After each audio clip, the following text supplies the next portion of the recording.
It will be in alphabetical order, so, I mean not alphabetical order, first come, first served. Each person will be given an opportunity to speak for 1 minute. 1 hour will be devoted to that, and if we do not use up the hour with everybody speaking for 1 minute, we'll wrap it around and let the first person, the second person, and so on speak a second time. Yes.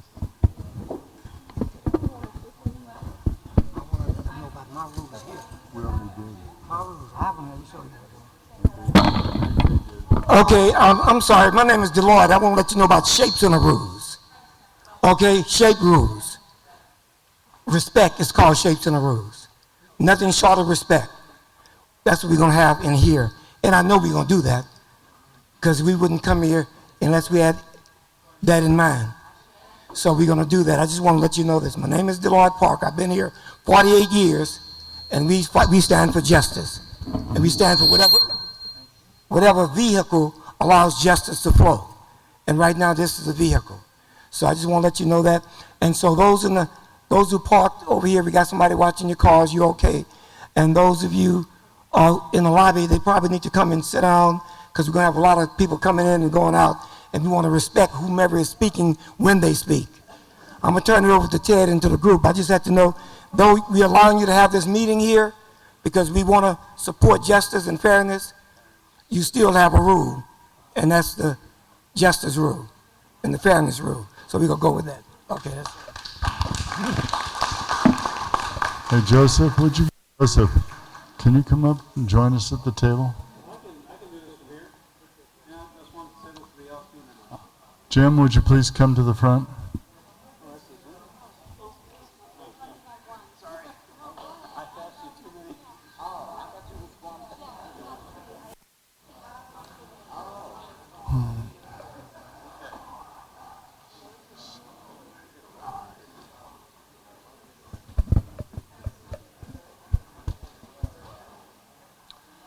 We are at 9 people. We need 13. Folks,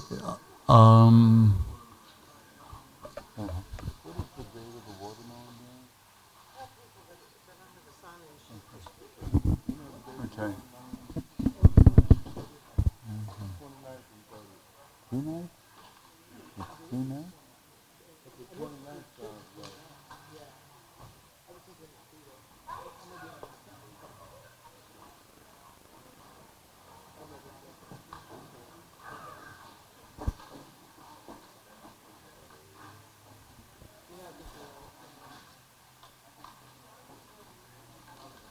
Elaine Duncan, who is in the back row right now, is handing out agendas.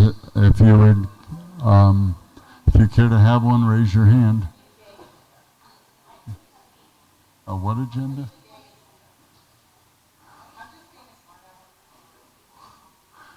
I'll call you out, Ruth.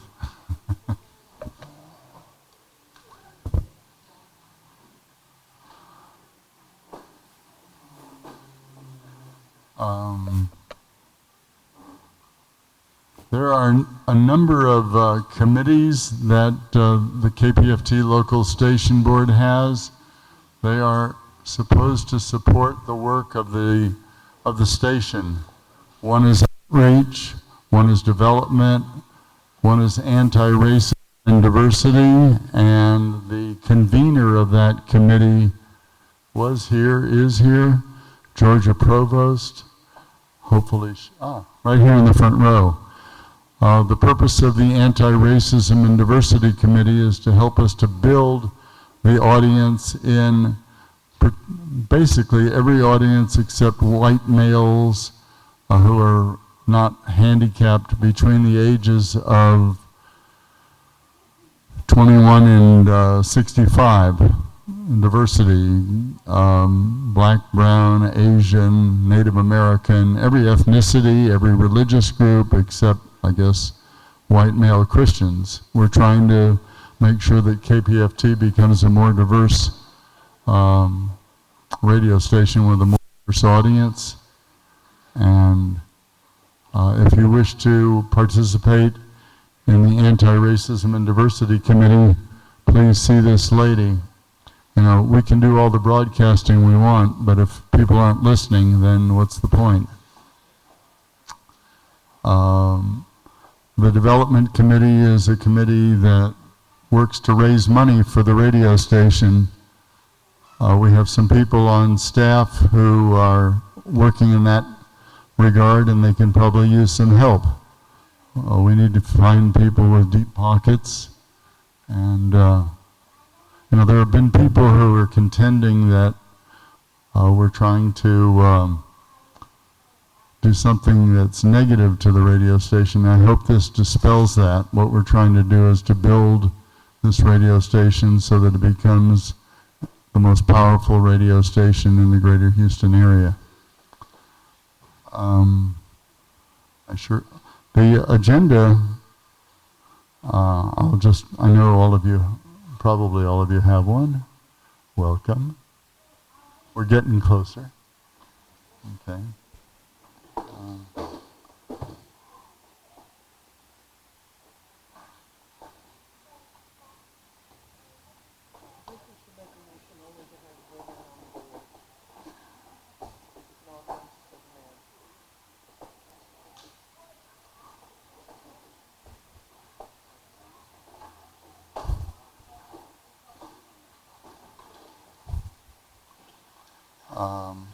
Our agenda says that we were going to call this meeting to order at 7 o'clock, and then I was going to present a motion to move into a quasi-committee of the whole.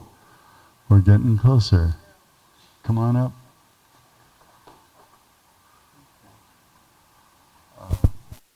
Anywhere you want. 1, 2, 3, 4, 5, 6, 7, 8, 9, 10. Where's 11? We have 11 board members here. To be official, we need 2 more, but I got you. Okay. Huh?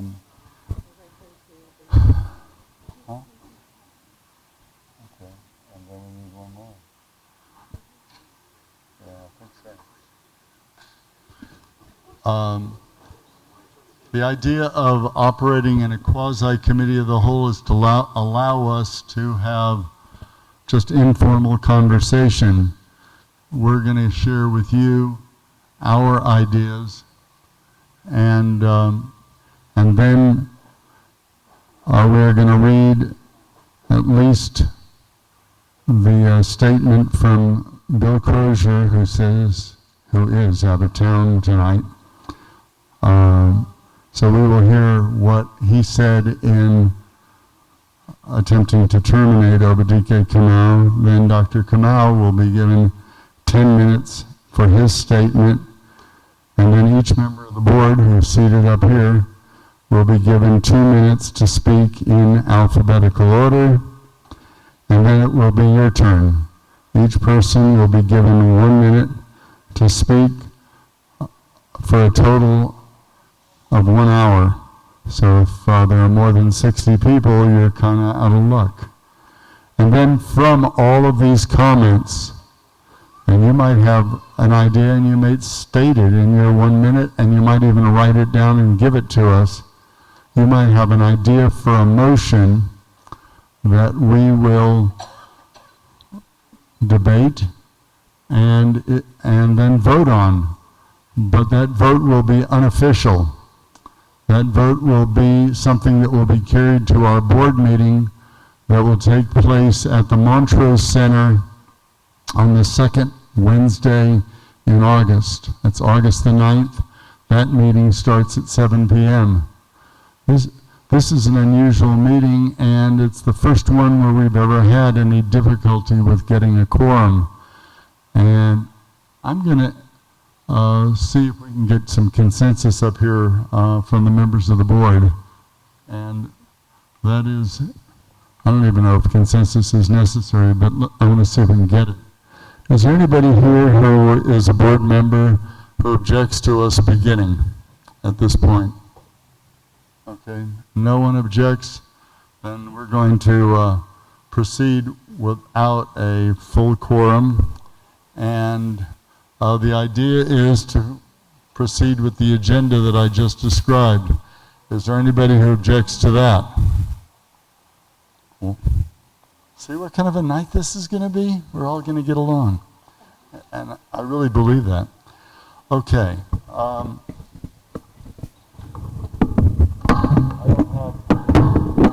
I don't have the hard copy of what Bill Crosier wrote, but it was photographed earlier today. And Anissa, where are you?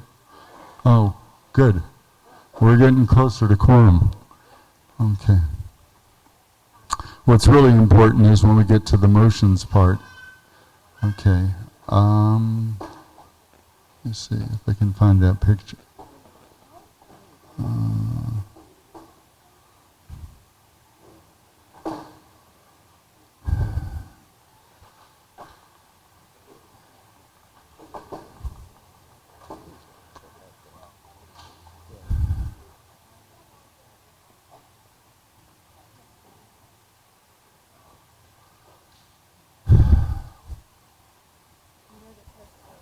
Yeah.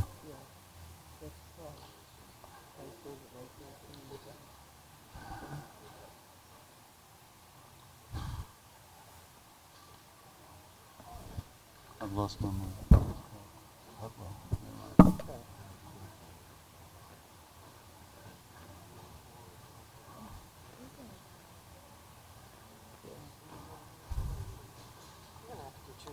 I got it. Oh.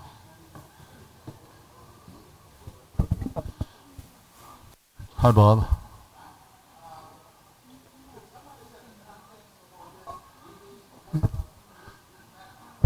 I think this thing I'm about to read will give it to you exactly. And bear with me because it's a tiny screen and it's an 8.5 by 11 written statement. And it says effective, this is dated July the 14th, which was last Friday. And it's from Bill Crosier, the Interim Executive Director of the Pacifica Foundation, and also a member of the KPFT Local Station Board. Effective immediately, Larry Winters, longtime volunteer KPFT producer and host of Spare Change on Saturday afternoon, is the new interim general manager for KPFT. KPFT is an important part of the Pacifica family, and I am committed to make sure that KPFT not just survives, but grows and thrives. KPFT needs to reverse its declining listenership and support, and we can't wait any longer to do that. I want KPFT and all of our stations to be strong, especially in these days of increased attacks on independent media. But some changes are needed now to keep KPFT afloat. And I encourage everyone to support Larry Winters and what he will need to do to make sure that happens. KPFT has been undergoing some severe financial difficulties, is over $160,000 behind in paying its portion of Pacifica's shared services, has not made any payments at all on the loan for its new transmitter, and has not been able to develop any plan to get its finances under control despite repeated requests. KPFT had its third fund drive of the calendar year last month. KPFT's fund drives have been failing to reach their goals for some time, with each of the recent drives doing worse than the previous one. Last month's fund drive only brought in about 45% of its goal. We can't keep adding in more and more fund drives in order to compensate for that. KPFT is beginning to get some additional revenue from community partnerships and major donors, and that is good, and I want that to continue and grow. but that has not increased enough yet to make up for the drop in listener support, which is where almost all of KPFT's revenues comes from. Larry has agreed to work without a salary, at least for the near future, until KPFT's finances can be stabilized. And I really appreciate his commitment and willingness to do that in these times of financial distress for the station. I ask all of KPFT's paid and unpaid staff, local station board, and other volunteers and listeners to work with Larry to improve KPFT's finances, to get more listeners and financial support, and to keep our station strong so that we can continue to hear those independent voices and music for a long time to come. We cannot wait until the next fund drive to make changes that are critical for KPFT to continue. I want to thank Obidike Kamau for stepping up and filling the interim general manager position on a part-time basis since the beginning of January and full-time since mid-April. I appreciate the enthusiasm and new ideas he has brought to the station, and I hope that continues.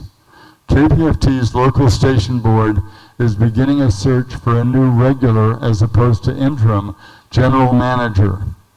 Although there is no timetable for this, applications are being accepted, and the job description and information on applying for both this position and the GM position at KPFK in Los Angeles are at pacifica.org and kpfk.org. Thanks to all of you for your support of KPFT and independent media. Bill Crosier, Interim Executive Director.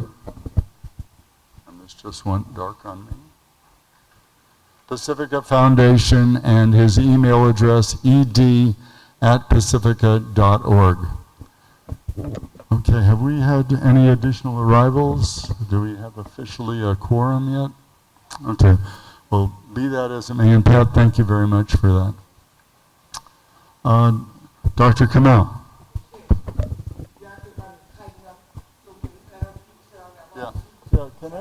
Will everyone please move to the middle? And we do have we have 1-2 seats right here in the front row.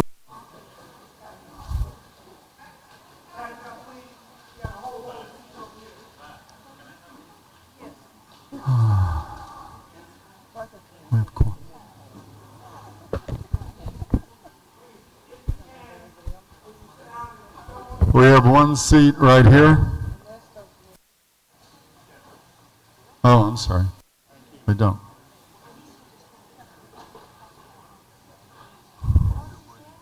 Oh. I've been informed that we now have quorum.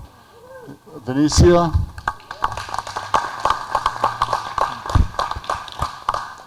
Okay.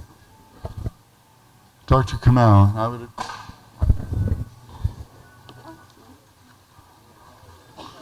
You have 10 minutes.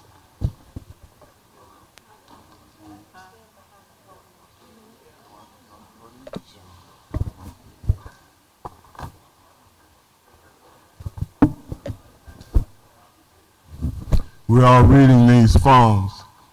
I want to get started by, first of all, thanking everyone who has become involved in this situation, everyone who is supporting the station and myself, everyone who showed up on Friday, everyone who has spoken so eloquently on various social media, and everyone that is here in spirit. I will not and cannot start naming names or institutions of who has been involved in this because my 10 minutes would be up and I wouldn't even be finished. I want to read a statement, a post that I recently made on Facebook, and then I'll speak from notes. I have to this point been pretty quiet about all the chaos that has been caused by Bill Crosier's unfortunate and misguided action that culminated on July 14th and 18th. First of all, I wish to thank all of you who are supporting me in the changes I am working to implement at KPFT. To this point, the most frustrating aspect of this situation is facing unnecessary obstacles to see if the seeds the staff, other volunteers, and I have planted will bear fruit. The initiatives we have been implementing have great potential to lead the Mighty 90 to a new level of financial performance that will allow us to grow significantly. At this point, I have no interest in suing despite the obvious illegality in the attempt to terminate me, as well as the other 3 members of the KPFT staff. I, at this point, simply want to see if what we have been doing works, and if we are able to return to those efforts, then no harm, no foul. I also must say that despite the dedication to improving the financial situation of KPFT, which some of the players in this scenario claim that their actions are based on, are very questionable. And it's difficult to see how their behavior, and not just in my situation, can contribute to a financially stronger station. I invite everyone who can to attend this meeting. I will make a statement there. After that meeting, I plan to make a more detailed post. This situation will play out however it does. Remember that contests take place over time and are fought in rounds or quarters or innings. It's not over until it's over. Meanwhile, keep your head up, stay strong, and don't just fight the power, be the power.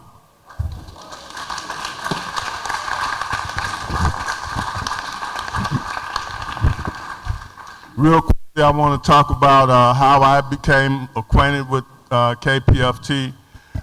In the early 1980s, 1981, if my memory bank served me correctly, I was a guest on KPFT as a poet. At that time, I was running everywhere, talking loud and saying something. One of the KPFT programmers heard a reading that I did, invited me onto her show.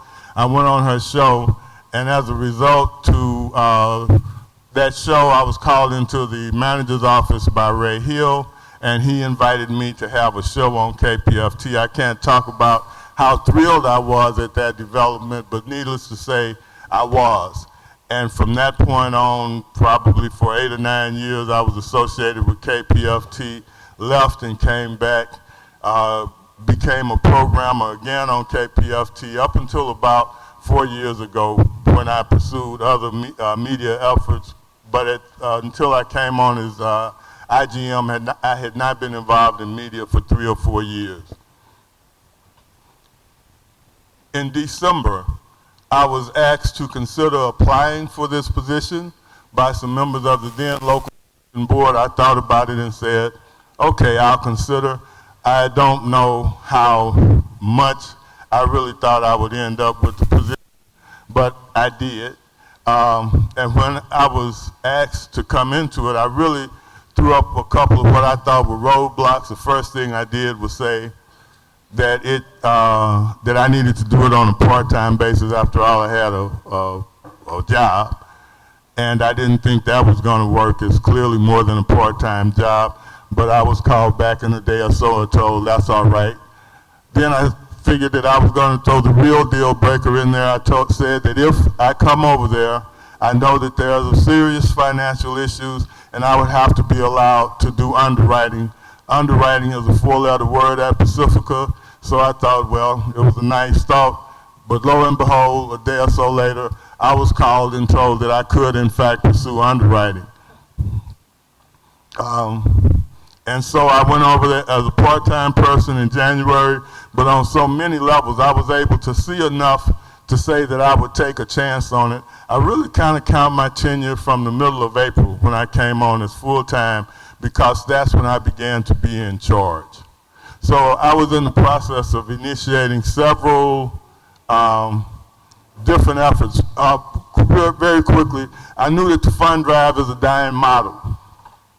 I knew that KPFT is in a new media environment that's digital, that people have many more access to choices for the information and media they receive, and that regardless of the fact that people have to pay for those media sources basically every month, KPFT was radio, and you could listen to it for free. We were public, so therefore we did not go to corporate for support in the form of ads, and that choice, those choices were what allow us to have the freedom in content that we do.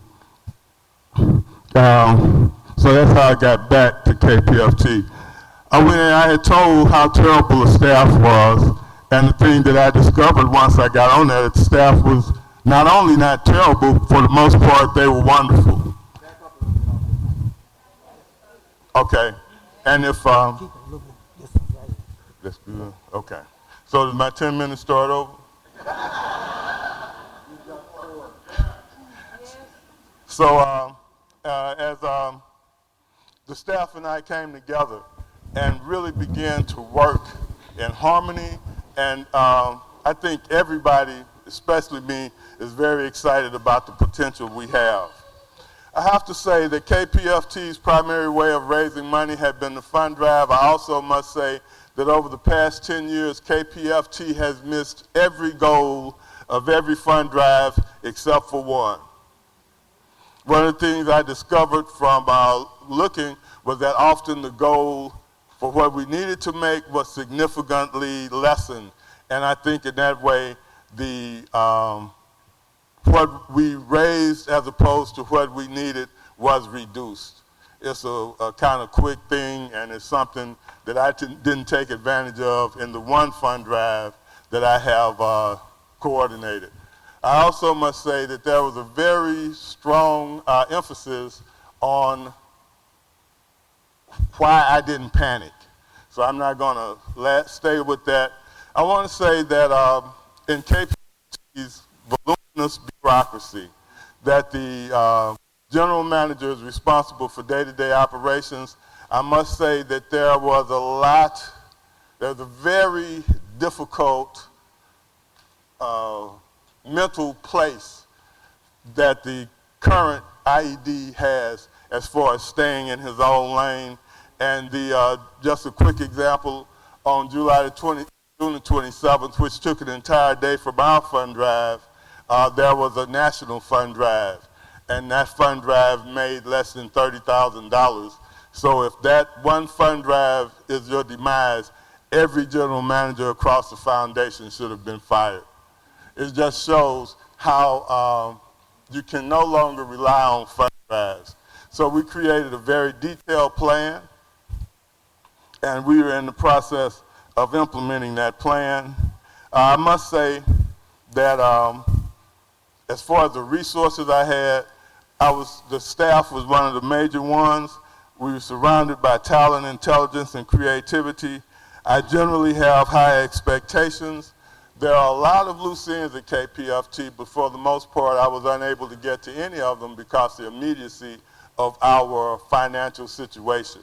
As I said in that post, the biggest and most frustrating thing in this whole situation is not being able to see whether these seeds that we have planted together can grow. I also want to say that the very detailed plan that my staff and I provided, from what I understand, has been confiscated and is now Mr. Larry Winter's plan.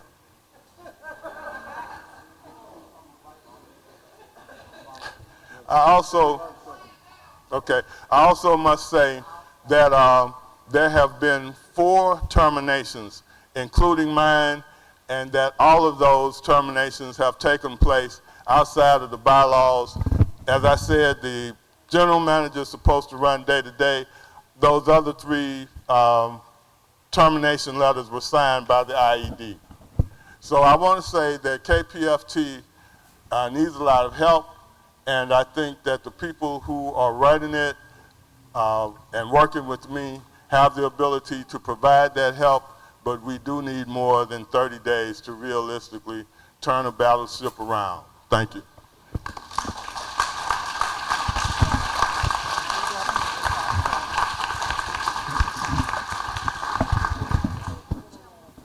We have some late arrivals. Catherine Hunter. Make an announcement about speakers signing up.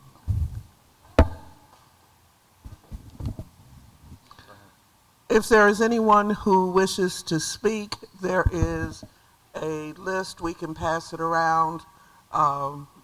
make sure you pass it to the next person and then send it back to Pat for me.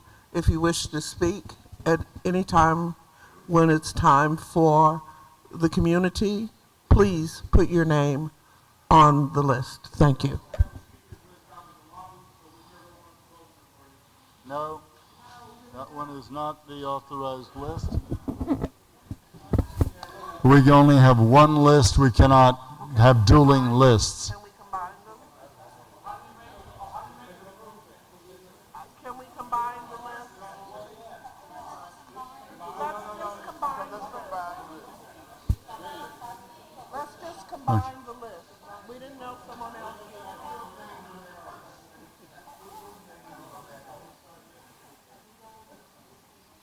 You know, democracy is really tough when people decide they're going to take over a meeting that is being run by an elected body.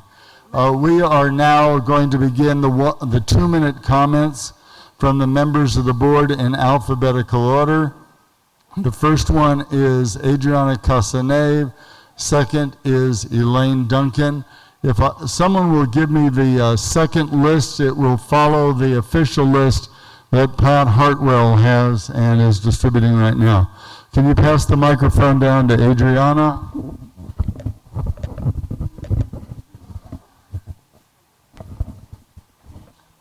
Hi.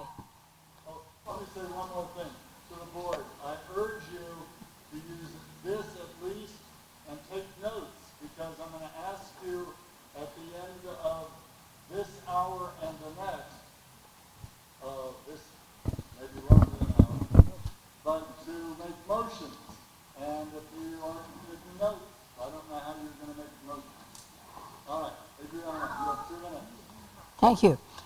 My name is Adriana Casanave.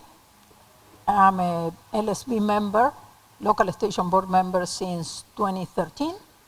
And in 2014, I was voted to the National Board of Directors of Pacifica.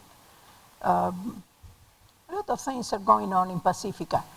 That is, all of you know that KPFT is just part of that. I believe that in all the stations, we have the same problem in all the stations. It's politics. We can, I said the other day that we cannot be an island. We are exactly like our country. You know, and at the moment that we have the changes, political big changes in this country, at the same time, Pacifica nationally have the same changes. Dr. Kamau was elected democratically by the LSB according to our bylaws, but for reasons that all of you need to think about, we know why, but I hope that you make your own mind. He wasn't given the same chances that other general managers. We have during almost 15 years a failing station. Like I said before that in 2005, KPFT had more than 10,000 members. In 2016, less than 5,800. If that is not failing, I don't know what failing is. Like Dr. Kamau said, during all this time, permanently, only once the goals were met, and was worse than that, because the goals were normally lower.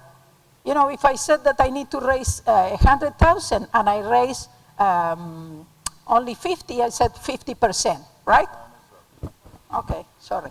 I support Dr. Kamau, and I think it's totally unjust. May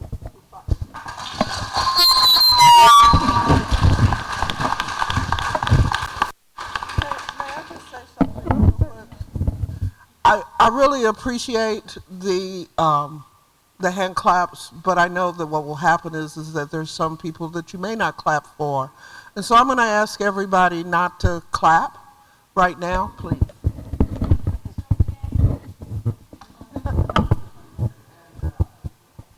My name is Elaine Donahue Duncan, and I'm a new member on the board, and I'm in the process of trying to learn how to run it, how to listen to everyone, be part of it in a very chaotic time. I can't and don't want to comment on what happened because I don't think I've been here long enough. I'm sure all of you feel a lot stronger maybe than I do because I'm still learning. You've been around, you've felt it, you've worked it. All I can say is I hope everybody pulls together, do what you can do, donate what you can, if it's time, money, whatever you have, and let's pull us back together and make us viable again. Thank you. Nick Economides. Good evening. My name is Nick Economides. I'm the treasurer of the LSB, and I'm also a new full member of the LSB as of the last meeting. And I just really want to share two things with you. One is, I want to be careful about casting aspersions and guessing about people's motivations because I don't know the answers there. But I think it's obvious that this wasn't handled correctly. And the events of the station, I think, play that out. So I wanted to share that with you. The other thing I want to share with you is, as the treasurer, is I want you to understand the really significant and poor financial position that the station is in. The station is over $140,000 behind in payments to our parent, which is Pacifica. Pacifica is millions of dollars in debt and is in active litigation with several entities seeking to collect from us. More than I think that has been shared publicly, there is a real, I'm not saying probable, but possible, that the sheriff could show up on any given day and chain the doors to the station and seize the assets. I believe that is true. Well,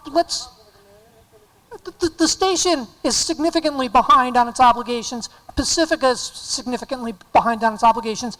I believe that these issues are severe and significant. And my point for sharing that, I certainly don't blame the doctor for this.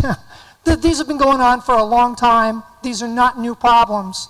But I do think that you should be aware of them and what's going on, because I do think that they play into the entire picture here. So those are my comments. Thank you. Bob Gartner, and after Bob, I'm sorry.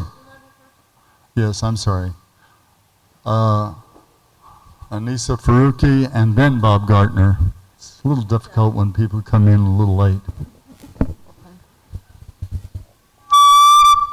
A lot of these issues are systemic. They've been around since 2012, 2010.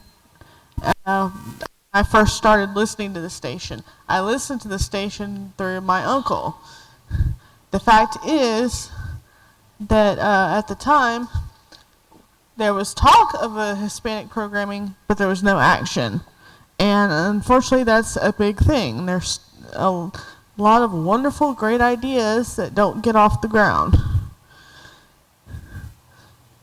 A lot of people complain because they think we're becoming a black station. Just because we have black programming will not make us a black station. We need more Hispanic programming, and even being known for a little Hispanic programming will not make us a Hispanic station. The fact is, when I talk to people on the bus, the few people who do know about the radio station only know it as a old hippie radio station. And one person asked me if the station was still on the air. So I hope that gives y'all a better picture of what the picture that we present to the community is.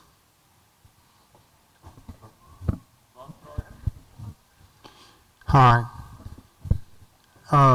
Nick just finished with some what would seem to be hard facts. And the word methods occurred to me. It's of less use to talk about methods if the plug in the bathtub has been pulled and all the water's disappearing. But I got elected almost by coincidence because I wasn't on a green card that was sent out to membership. It was funded by Grace and Ken Aaron in California. She's a former Pacifica director. She's, I believe, on the board of one of the Pacifica stations at present.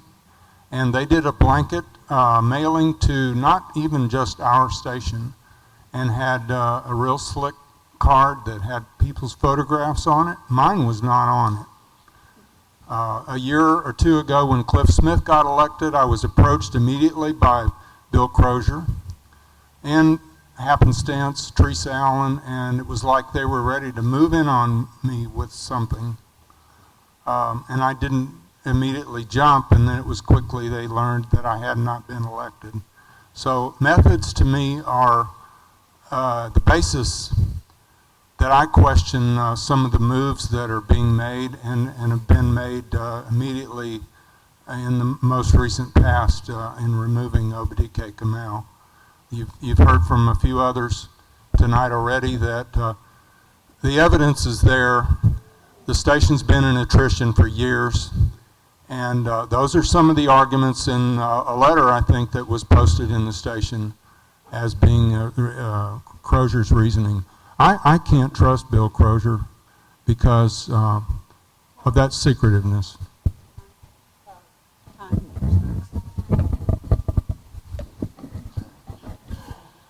The next speaker will be Lars Headington, followed by Catherine Hunter.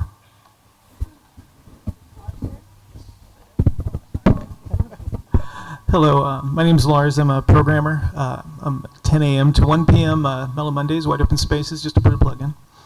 I've only recently been seated on the board. This is my third meeting. And I have to say, on Mondays, I of course see Obidike since he's come on as the general manager. And I've seen the positive influence he's had around the station. He's always greeted me, he's greeting everyone that comes in. There's always positive interaction, and I think I see that in the staff. I think the staff is closer, operating together under Obidike, has been. And so a decision like this by the IED, Mr. Bill Crosier, to abruptly take Obidike out of a system that he was starting to put into place, as he mentioned, he'd been planting seeds. He's not, at least at the current situation, he wouldn't be able to see the fruit of that. And after just 3 months, it's very unfair. And aside from just unfairness of him being able to see a plan through, to see if it's going to work, change what we've already detailed has been long-going problems financially with KPFT. It's also, from what I understand, against Pacifica bylaws, where even the hiring, as I mentioned, it was going through the proper process to hire Obidike on as the IED, or IGM. It also has to go through the process through the LSB for him to be removed. And the fact that it wasn't even brought through the LSB in any way, shape, or form, just a month earlier, it's been detailed, or maybe it hasn't been mentioned yet, the board LSB had passed a motion pledging support for what Obidike has been doing, talk about underwriting, really backing that with Brian. And some of the programming changes he's made, like adding the Voices hour that I get to follow up, which is really wonderful. So some of these things that he'd been doing, and we know he's not going to change the finances overnight, we vowed that as a local station board we support Obidike and any changes he needs to have made. And as to the other 3 firings, when you have an illegally, I say the other firings seem to be illegal since he was still technically, in my mind, the GM. Thank you. Catherine Hunter, followed by Wally Jennings. Okay, I want to say that I'm here for KPFT, not Pacifica. Regardless of whatever motivated the removal of Obidike, KPFT has to recognize that it was a mistake. A mistake that, if handled correctly, could help KPFT grow. If handled incorrectly, it could lose the support of the people we need. If we want to ensure KPFT's survival, we will back Obidike. Instead of fast cash, he built support that is a long-term asset. Instead of asking, like KPFT has so often done, Obidike sought to give something back, to build something mutually beneficial, relationships, and also bring diversity of age and color values to KPFT. In addition to this, KPFT is progressive. We're labor. We have a pro-labor show. We use their union halls.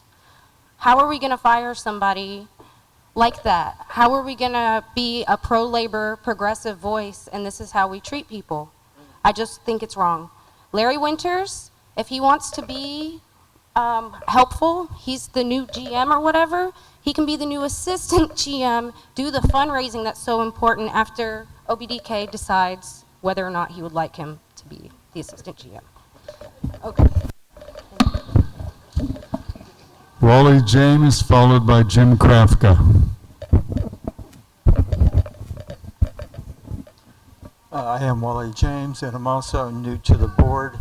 And I am concerned about one thing, that this meeting was called when you knew that Bill Crosier wouldn't be able to be here to defend himself. And I would rather us wait until he got back to town to do this. That said, we have had problems with the finances at KPFT for some time, and they're just getting worse. And we really need to do something about that if this station is to survive. And it's going to take a lot of different people coming together with new ideas, because what we've been doing just isn't working. Jim?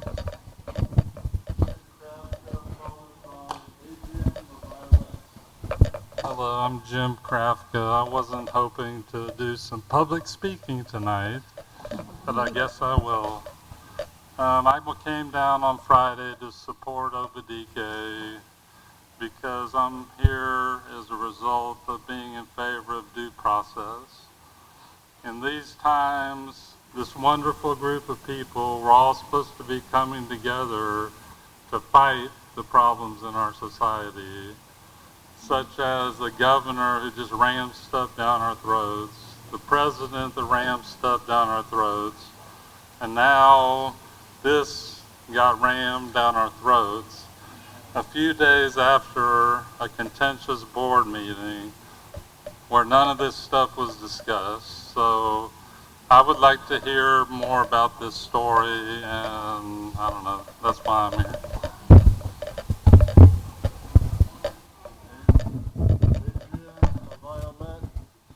Followed by DK McCary. Dr. Kamau was given 3 months to turn a sinking ship around. You can't do something like that in 3 months. I'm also new to the board, but I've learned a lot in a very short period of time. And one of the things that really didn't make any sense to me is if you didn't like the way Dr. Kamau was doing things, you could have put him on a performance improvement plan with feasible goals that could have been met within a specific time frame. Everything that would have been even equivalent to any type of due process or anything democratic was completely bypassed. The bylaws were bypassed. Any type of reason was not that made any sense was not given. The finances have been in turmoil for 15 years with a failing GM that was incredibly unpopular. It seems to me that Dr. Kamau is incredibly popular with the staff. He instituted all kinds of great ideas that were kept for Larry Winters to continue on with these ideas. So it just doesn't make any sense. No matter if you care about the finances and you care about the community and you care about the board, why not lend some respect to this community and the board and the finances by not setting a system up in place where you're firing somebody who didn't even have a chance and setting the Pacifica up for a possible lawsuit, perhaps. It's by the grace of Dr. Kamau that the station's not going to be sued, perhaps, but who could blame him if he did?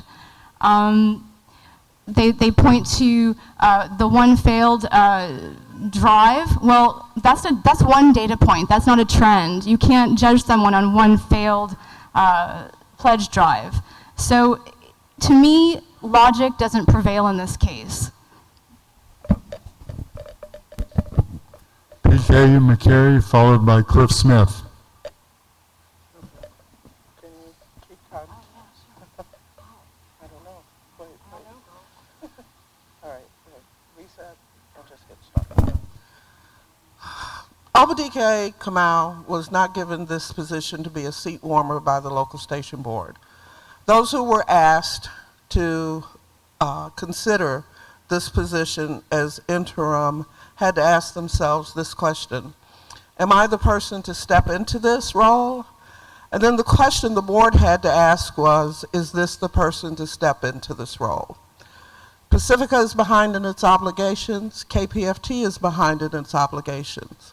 The question I would ask, however, is should the people who put us in this position or who have been in a position to change the culture and fix the problems and didn't be the ones to solve them?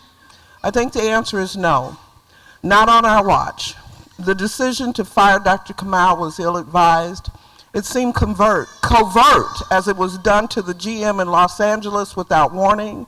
We were blessed that we were warned and able to circumvent what would have been done in the dark. Do your homework.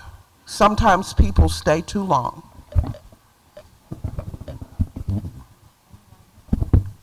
Cliff Smith, if you wish to speak, followed by me. Cliff, do you want to come up to speak? Do you want to speak?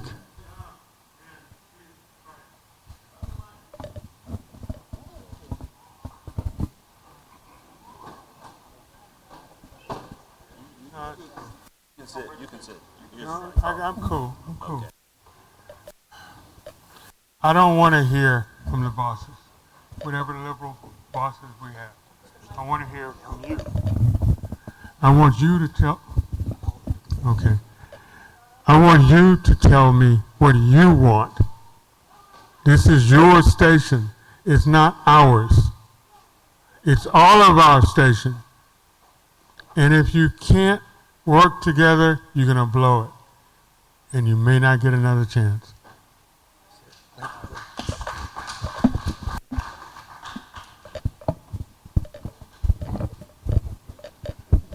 It's my 2 minutes and then Vinicia Williams.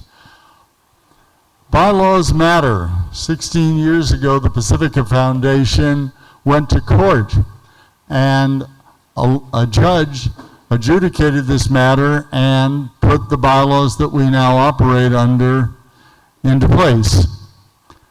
And then last Friday, our interim executive director completely eviscerated those bylaws, in my opinion.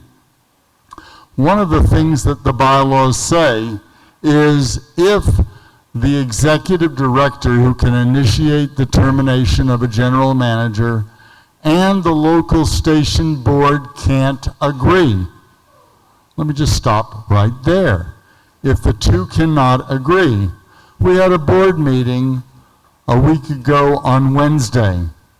There would have been an opportunity for him to say, I am going to initiate the termination of Obidike Kamau. Do you all agree with me? He wouldn't have gotten it, I don't think, but he could have tried. He didn't do that. 2 days later, he issued an edict. Democracy in America? Democracy now at KPFT? I don't think so. What we're looking for right now is a restraining order, and one will probably be filed sometime next week. That will stop everything. Some of us were ushered out of the radio station and told we would be arrested this past Tuesday. I was upset with Dr. King when he didn't keep going on that first day, Bloody Sunday, Edmund Pettus Bridge, but he did the right thing. He turned around and went back. We went and saw the district attorney the next day and found out that she did not tell the police that we were supposed to be evicted, and the very next day I went to a meeting. So we're not evicted any longer.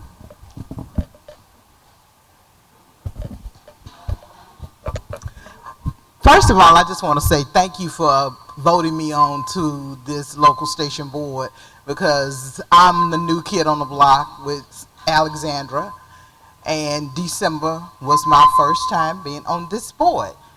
I am a 25-year career broadcast, public broadcast, Emmy Award winning, CPB Award winning, national producer, manager, you name it. I stand with Dr. Kamau 100%, because anybody that knows anything about leadership and fundraising, You don't turn the ship around in 2.5 months. Ironically, today I was opening up my mail and my renewal statement was in the mail, signed by Dr. Kamau. It was dated June the 23rd. I seriously looked at that piece of paper to decide whether I was going to write that check or not, but then I wrote the check because I know as a board member, I have to be a financially active member of KPFT. And like Alexandra said, I'm here for KPFT. Because at the end of the day, the FCC runs this, not Pacifica. With that being said, there were a lot of things being turned around from a fundraising standpoint. We were constantly in conversation as the new kids on the block, as the young kids on the block. I'm sorry. Fundraise, what is that? Fund drives, they do not work. And as a board member, let me tell you something, I'm not going to support another one until November in conjunction with Giving Tuesday. If you don't know what Giving Tuesday is, please go look it up. Google it and look it up. From then on, we need to survive on donations. Anyways, once again, I just want to say thank you because you guys are the ones that put me on this board. Being from San Francisco, California, I didn't know who was voting for me. I really and truly don't. So thank you. Thank you very much, everyone. We are now going to public comment. We have a total of 36 people on this list, and we will take additional names. And yes, Adriana.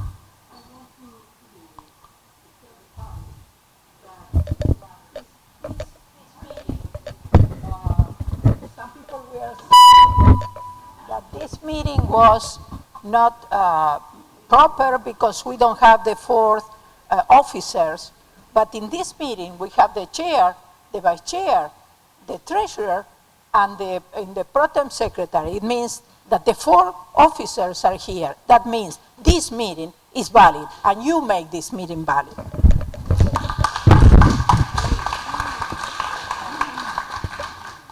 As I said earlier, after this phase of the meeting, public comment, and this lady here can take additional names as long as everybody sticks with the plan, and we don't have to use the whole hour because we've got some work to do after this, and that will be for motions to be presented by this body, and these motions will be voted on, debated and voted on tonight, but that vote will not have standing. This meeting was not properly broadcast over KPFT through no fault of ours, but we have to have multiple broadcast announcements of these meetings over the course of multiple days.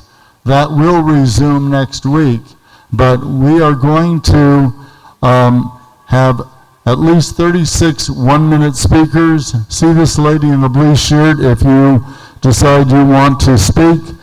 Our first one-minute speaker is Greg Odell, followed by Gloria Ruback.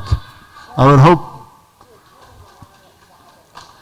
would like the second speaker to line up right after the first speaker. I don't want you coming up here, okay? Just do it right here.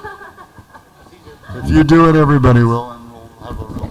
All right, I don't know how I'm going to get a third of what I want to get done in 1 minute because I've been living this for 2 years. I have seen the miserable pledge drives. I have heard Dwayne Bradley say we don't need to worry about paying central services fees because they don't do anything for us, so we don't worry about them. That was long before Dr. Kamau came upon. I've heard some people say, Obidike's a nice guy, but he's just not the guy for the job. You know what? I think racism today is subtler and quieter than what we think it is. Why is he? It doesn't matter if he's a nice guy. It matters that he's been doing the job to bring the money in. And we've said from day one, pledge drives are dead. We have alienated our listeners. We need to bring more programming on that people are actually listening to. These are the groundwork plans, along with events each and every month that we've been planning, that Larry Winters is so pleased with, he's going to use them himself. So I still don't know what the problem was. You used to see me here defend Bill Crosier before the board. We are going to spend 1 hour in this phase, and those at the beginning of the list will have a second opportunity to speak if we do not use the full minute. Gloria, will you please come up here, followed by Tori Mercer. Hello, everybody. Oh, what? Stand here? Back in 1970, and I don't know if anybody else here was involved, I was out on the street getting signatures to get a Pacifica radio station here in Houston. We fought for that, and we got it. And when it began, it was the most awesome thing I'd ever seen. When the cops were on Dowling Street getting ready to attack the Black Panther Party, all they had to do was walk in the station and they could be on the air. The sister mentioned Latino or Hispanic programming. One of the best shows that was ever on was called Muévete o Te Muevo, which means move or I'm going to move you. And that's what I feel about Bill Crosier. The elephant in this whole room is that the white boys have been running this station. Now, Houston is the most diverse city in the country. We need to make our station represent this city. Tori Mercer, please come up. Tori, please come up. Followed by T.C. Smythe. And by the way, a lot of these people have been programmers. They know about time limits in radio. I'll try to make this as quick as possible. Prepared statement. Okay, I'll go quick. The Pacifica mission statement is Pacifica's only reason for being. It should be tattooed on the back of everyone's eyelids that gets behind a microphone or holds any administrative position. It's the only flag we have and ultimately the only thing worth fighting for. Its essence is peace, harmony, and inclusion. Pacifica is a California corporation. Corporations are judged by how they fulfill their missions. For-profit corporations' mission is to make money and enrich their investors. The unwritten social contract is to provide jobs. Unprofitable for-profits go out of business, and profitable corporations that outsource labor violate the social contract. Nonprofit corporations are judged very differently. In nonprofits, the social contract is the mission statement of the organization that justifies the state charter to incorporate, and nonprofits are judged by how efficiently they use their grant and donation funds in support of the mission. When nonprofits have low administration costs and service to the mission, they are judged as good. When the percentages of funds used for administration goes up, so should the eyebrows. Pacifica is a... Okay. You may have a chance on the backside. Brian Sanchez, Tusi Smythe, followed by Brian Sanchez and Kofi Taharka. And I would like to ask each of you to come on up so that we don't have any delays. All right. I would agree that I don't think anybody in this room would be qualified enough to turn a $7 million debt around in 3 months, but I don't think that was what was asked for either. I think what was asked for was the plan to turn around the ship. I was never able to locate the URL where this plan was ever published, and now I understand Larry Winters has co-opted it.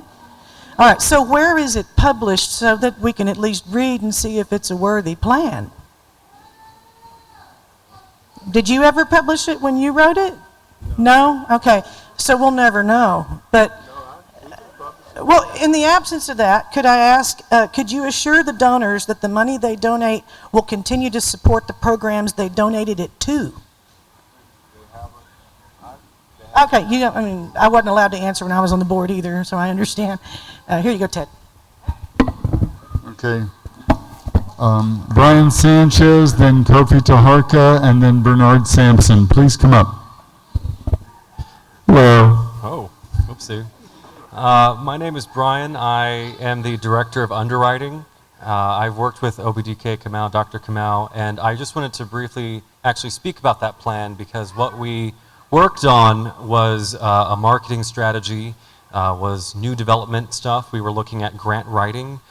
We were looking at community partnerships, business partnerships, a really wide variety of things that we were implementing to generate and look at new ways of revenue for the station that isn't just a pledge drive feedback loop. And so we did generate this really large plan at his behest and all these initiatives that we were looking at. And this week I was asked to continue that plan under Larry Winters, but not with Dr. Kamau, whose plan is the one that I am supposed to now be instituting. And if it's not good enough for Dr. Kamau, if it's not good enough for KPFT, but all of a sudden it's good enough. Okay. Kofi Taharka, followed by Bernard Sampson and Norman Garrett. My name is Kofi Taharka. I have the privilege, the honor, and responsibility of being the national chairman of the National Black United Front.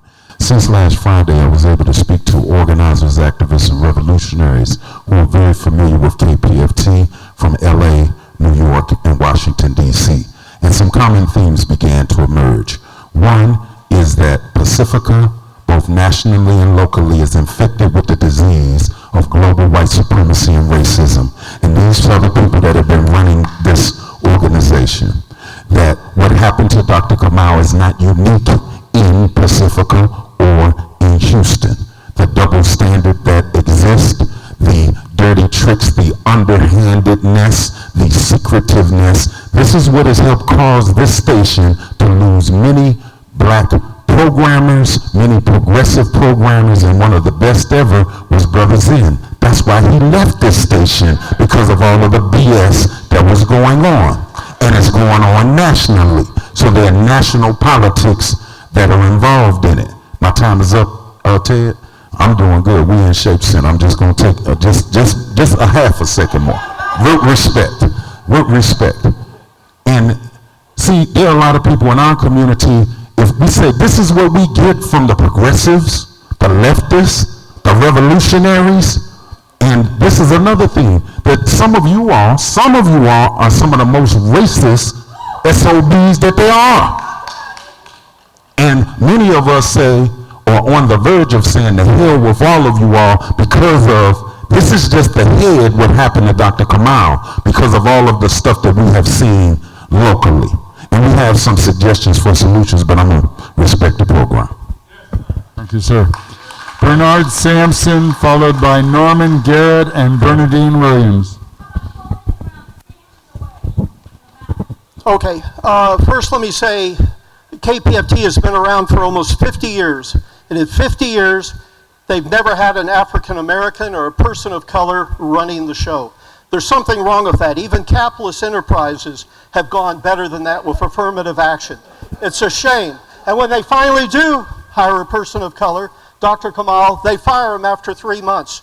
You know, KPFT has had its towers blown up by the KKK. They've had shots fired through the windows. KPFT will not fall from the forces without. It will fall from the white chauvinism and racism inside the progressive, so-called progressive movement at the station. Norman Garrett, followed by Bernadine Williams, followed by Teresa Allen. I'm new to this area, to Houston area. I was compelled to come to the station because of the programming processes that I was experiencing here. The history of the station. I first started listening to Brother Muhammad and his program, and I said, wait a minute, but then you had this Dwayne Bradley guy, and all these people. This diversity for me was my draw, because that meant there was a conversation going on, not necessarily an agreement, but agreement to disagree. You know, we have a legal document. We abide by that document. The state will demand that. It doesn't have to be a lawsuit by the doctor. It can be a law. This is a public space, and we have to maintain the public space. Thank you. Bernadine Williams, followed by Teresa Allen, followed by Akua Fayette. Actually, I wasn't quite sure what I was going to say today, but I just want Dr. Kamau and the LSB to know that the community stands with him.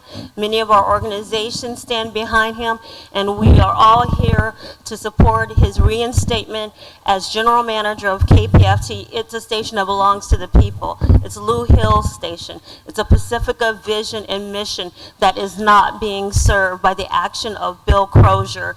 And I hope at some point tonight they will address the issue of how do we remove Bill Crosier, because he's appointed out of this LSB, and we are the ones who can remove him. He he needs to go.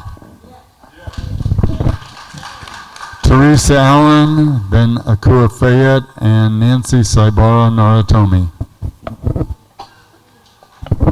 Hi.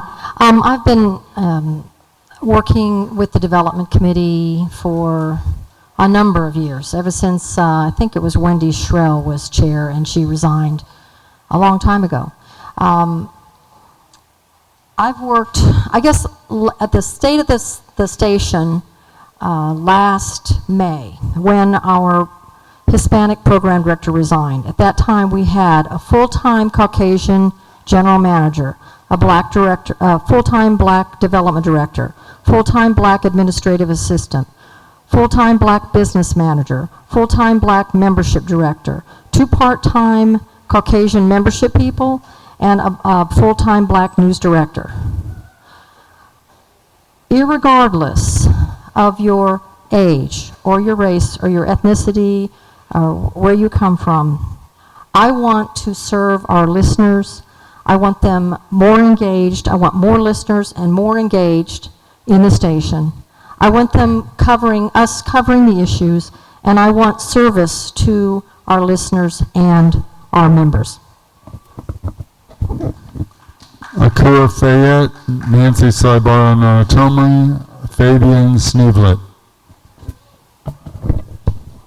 I really didn't want to speak tonight because you heard of, I'm sick of being sick, I'm tired of being tired. But I would like to say that whatever we do here tonight, if we don't come together as a people, as a public, and really decide, is this our radio station or not? Is it really a public radio station? How did it get to this point? Because the public was not engaged, because the station did not engage with the public. And I had asked them when I come, I would knock on doors to doctors and people and bring money in my hand doing fund drives. And they looked at it like the $400 from this person was nothing. So do you think I was going to keep running around knocking on doors asking for money and saying, let's go into the community?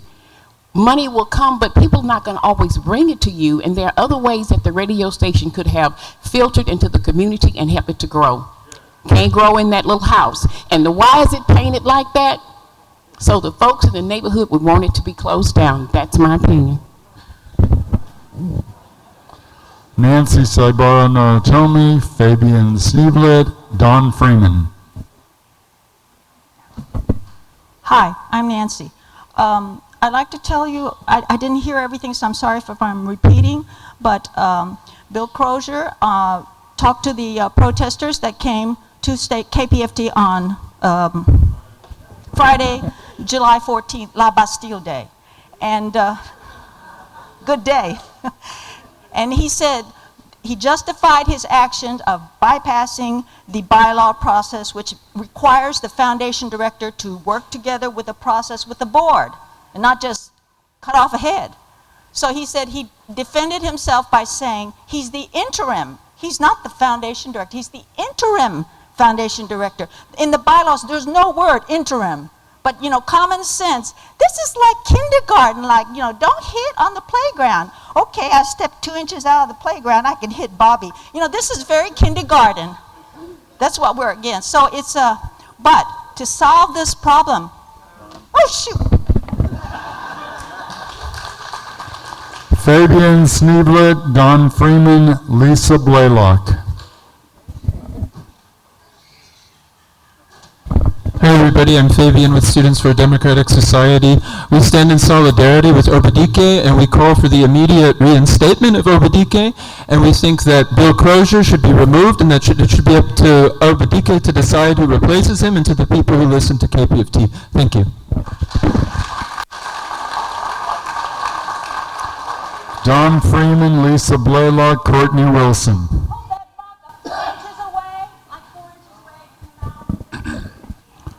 I think I got it right. Yeah, I got it right.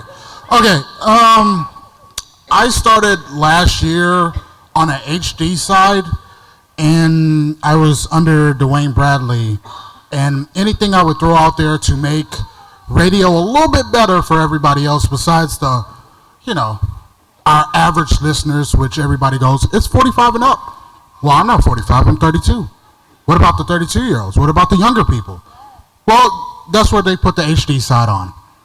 Me and Obidike, we came up with a great plan to change around this whole station to make it not just for 45 and up, for everybody. And I guess now it's Larry Winter's turn to go, oh, look what I did. He will never talk to me about it. That's fine. But if he does, I'm going to tell him what I think. I think the way that you got rid of Obidike, look, if a man that I respect got fired and I was offered that job, I'm not taking it. Have some, like, just dignity, the gall to even do this. It's pretty ridiculous.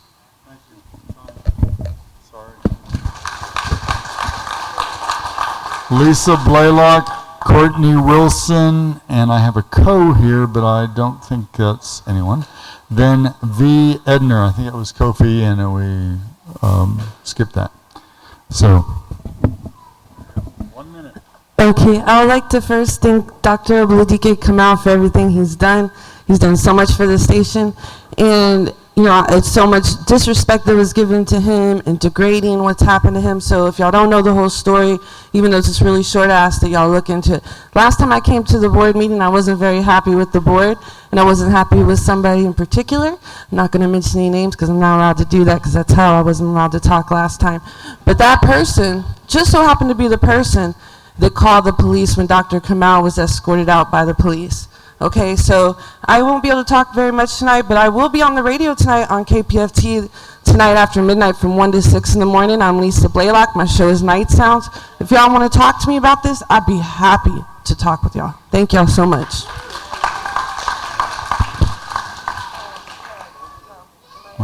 No. At the end. I'm sorry. I don't mean to insist. There's a big thing about who called the police when they came on Tuesday. The thing is that Dr. Obidike called the police based on being asked by someone that was there with him.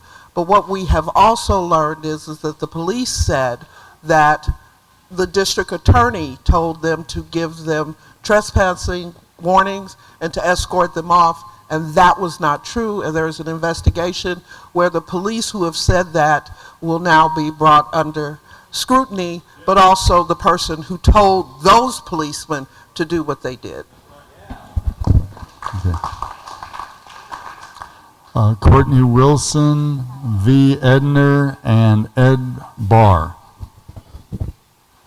Hi, everyone. I'm Courtney. I'm really honored to be able to speak in front of all of you.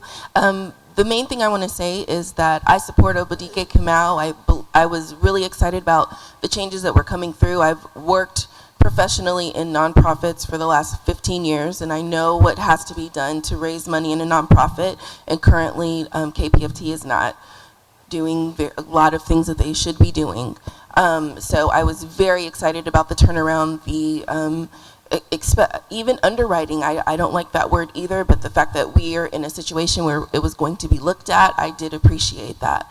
Also, side note, I won't mention any names, but I also, as far as security culture activists, know what I'm talking about. Please be aware that it's possible someone has taken a picture of the sign-in sheet with all of our information on it. Just please be aware. If you need any other information, see me. Okay. Actually, the Chronicle is here tonight, Allison Ward, and I think a Chronicle photographer is here in this very public meeting. V. Edner, Ed Barr, and Masood. I'm not going to spend a lot of time talking about Dr. K because he knows, and those of you who know him know what he brings to this station. But I will say this to you. Emily Dickinson wrote a poem that said, crumbling is not an instance act. It's organized decay. And this is an organized decay situation. In other words, racist hearts are systemic. This is a political and bureaucratic racist illegal trick by an interim who's saving his own neck. I just want us to know that anything that you want to happen cannot happen instantaneously. Chia pets have no root. That's why it's not a viable plant. But if something's going to make this different, It needs to have seeds that are cultivated and planted and then grown so that this station can regain its status in this diverse community. And the only way that that is going to happen is if the plan that Dr. K has brought forth, not Winters, K, comes to fruition. Thank you. Ed Barr, Masood, and Joe Montez. I met Dr. Kamau just some weeks ago, and within a few minutes, I said, I got to pony up some money. I put up $200 down.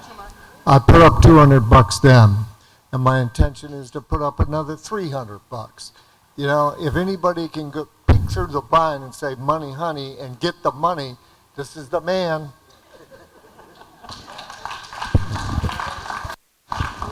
Masood, Joe Montez, Rick Potoff. Good evening. It's very important to every meeting we go, we have to know what we have to do after the meeting is over. Otherwise, there are a lot of energy here and then we go, and some of us cannot do exactly what we want to do for this case, but some people can do it and they have to follow it. One thing is very important for every organization, any revolutionary, any progressive organization, is the democratic principles. If you're not democratic, it doesn't matter how much money you make. And I'm very happy to see LSB members that they're on the same page. What happened to Dr. Kamau, it wasn't fair, it wasn't democratic, and we have to follow it until that person was responsible is out. That's first. Second thing, this place, S.H.A.P.E Center, Brother Deloy, for 48 years been fighting to keep these two centers with little money they have. But his heart, the people of this community, their heart was here, and money comes. During since 2001, when I started, I made the logo and I became very active. There was conscious effort to not this organization grow. They did everything. It was like a little tunnel. New people come, the old people go out. In 2008, we did a survey in the KPFT. Sorry, thank you. Joe Montez, Rick Potoff, Angie Agapitis. Hello, everybody. I did Joe's Roadhouse on KPFT, and I'm also a former member of the local station board and the national board. And when I started at KPFT in '96, we were doing 3 fund drives a year. We were kicking ass and taking names.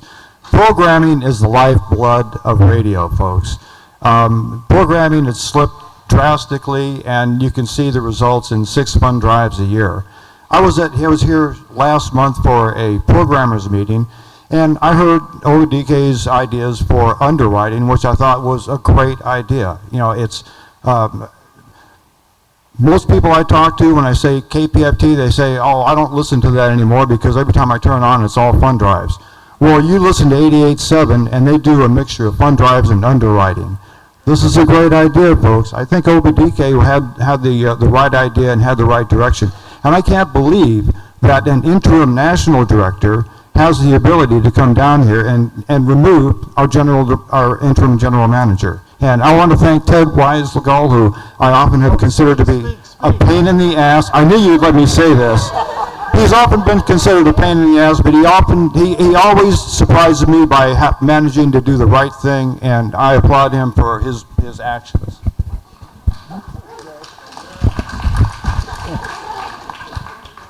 Okay. Rick Potoff, Angie Agapitis, and Bucky Ray. Rick.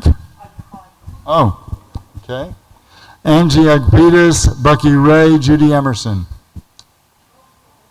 Angie, come on up. That's why I'm calling these names. Bucky Ray, Judy Emerson, and then Deloyd Parker.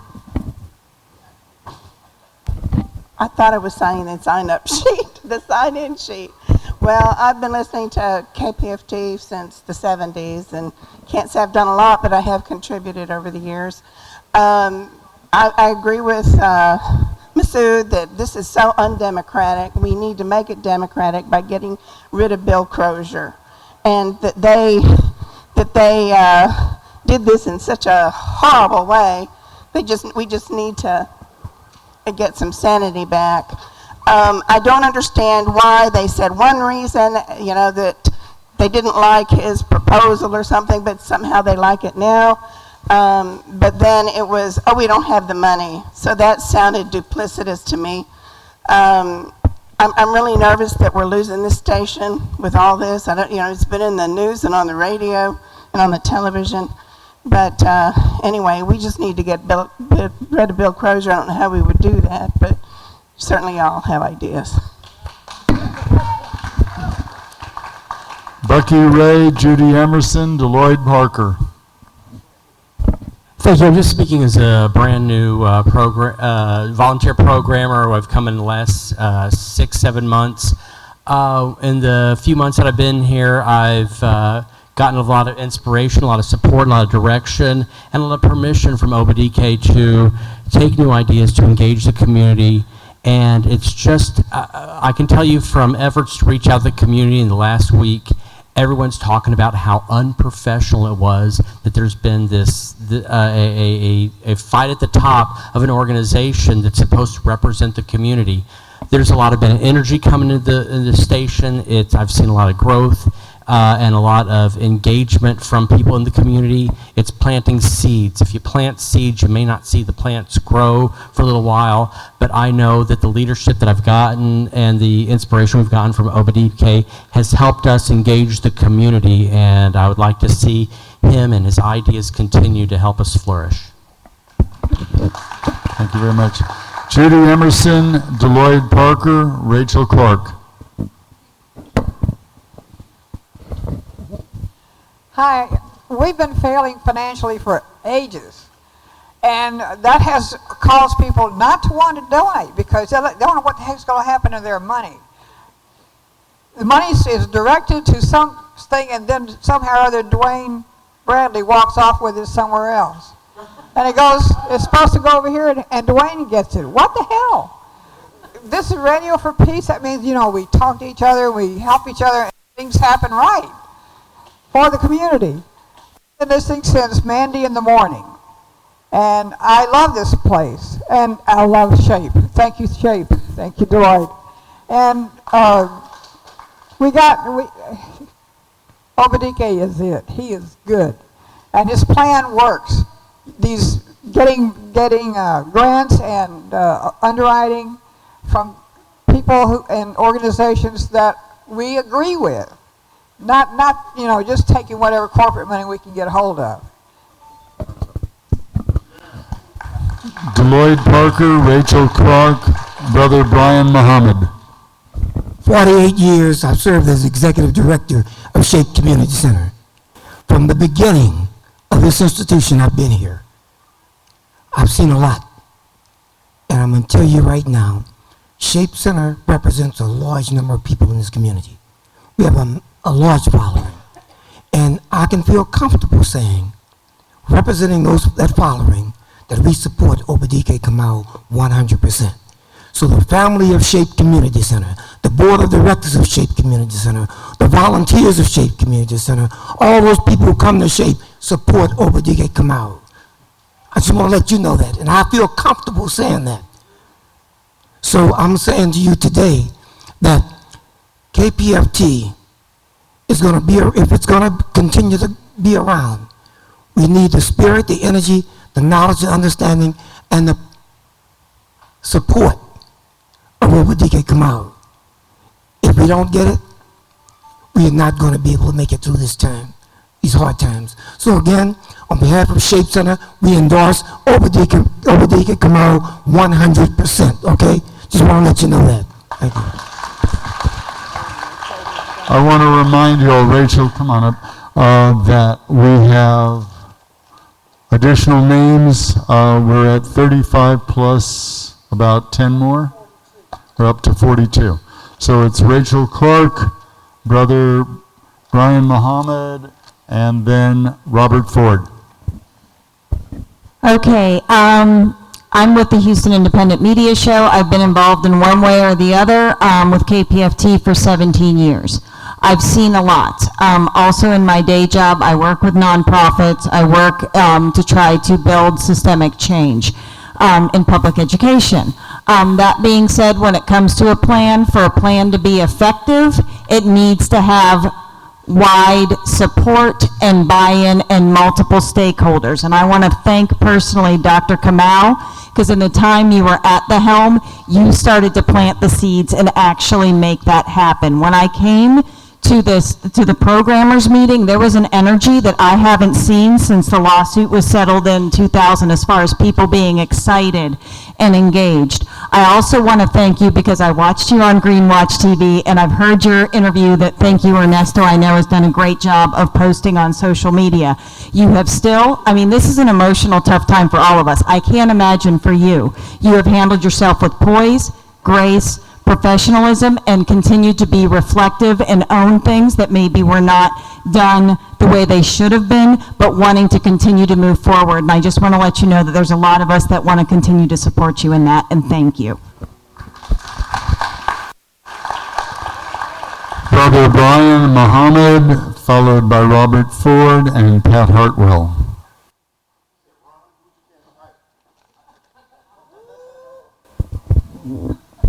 Greetings, assalamu alaikum. Minister Farrakhan teaches us that the ideal does not exist. No matter what our politics are, this is not a democracy. America has never been that. And even though we may be socialists or communists, whatever, we live in a capitalist society. Here's the plan.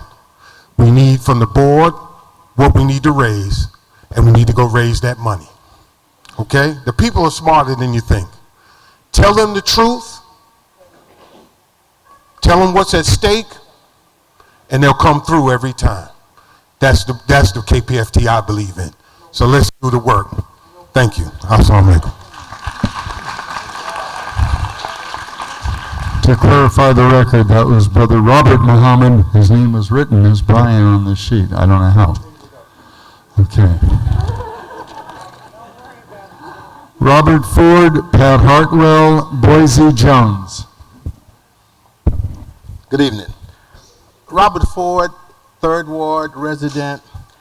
I've actually attended one of the board meetings of this organization and was really quite disappointed because there was no unanimity, no clear direction.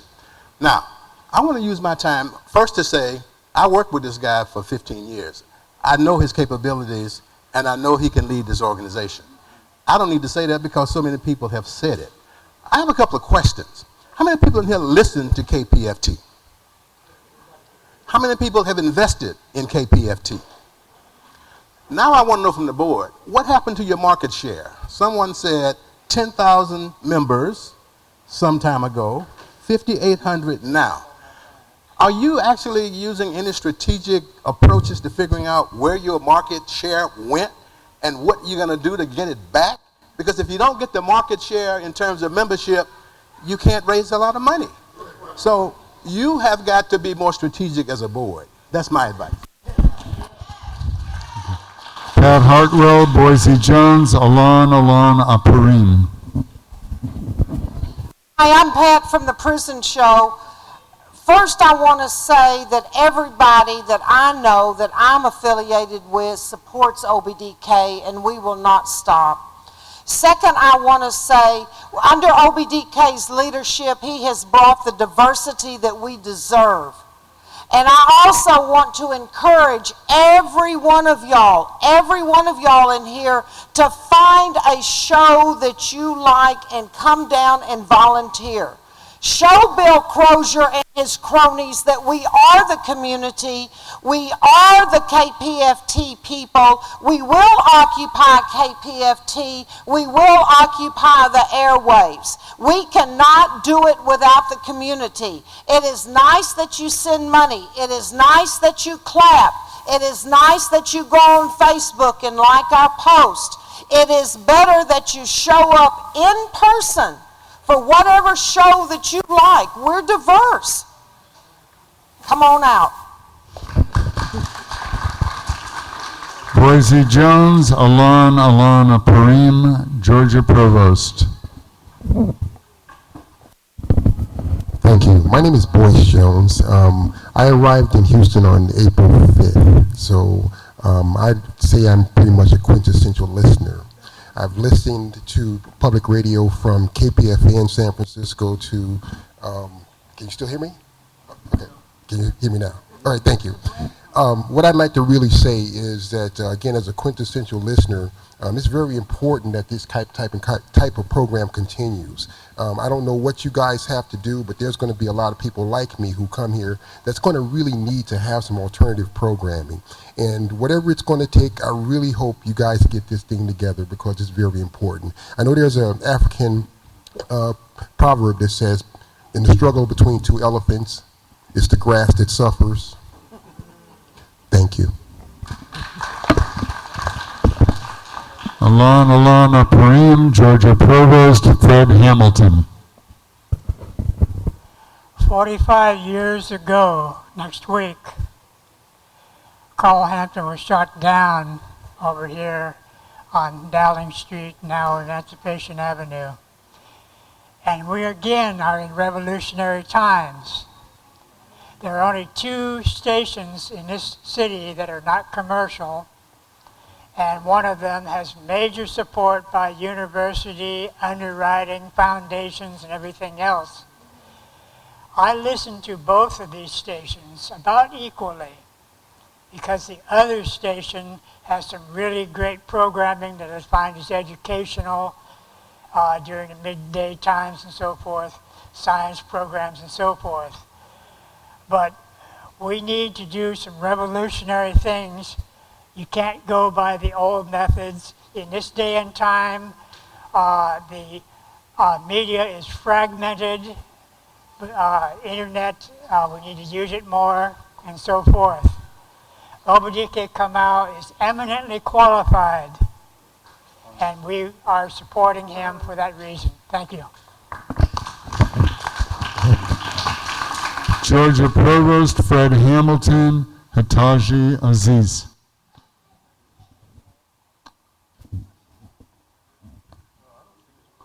Okay, if Georgia's not here, Fred Hamilton. Okay, we're going to keep moving, yes. My name is Fred Hamilton, and while I was sitting, I had a moment of clarity.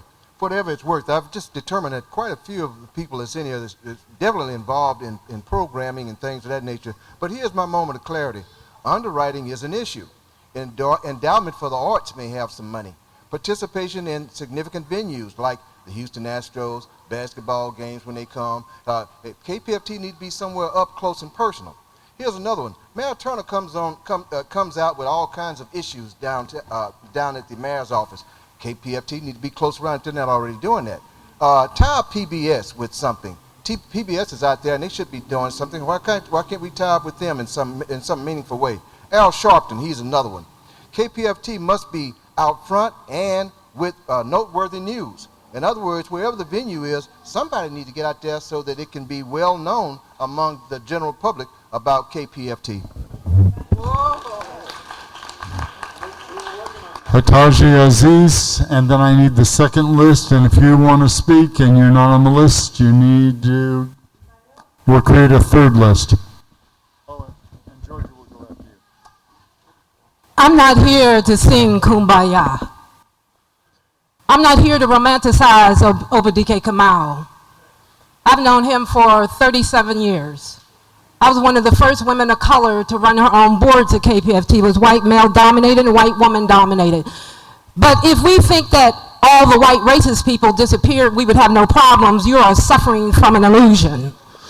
If you think that you get everything that you see around Obidike Kamau, you are suffering from a delusion. These are not all his ideas.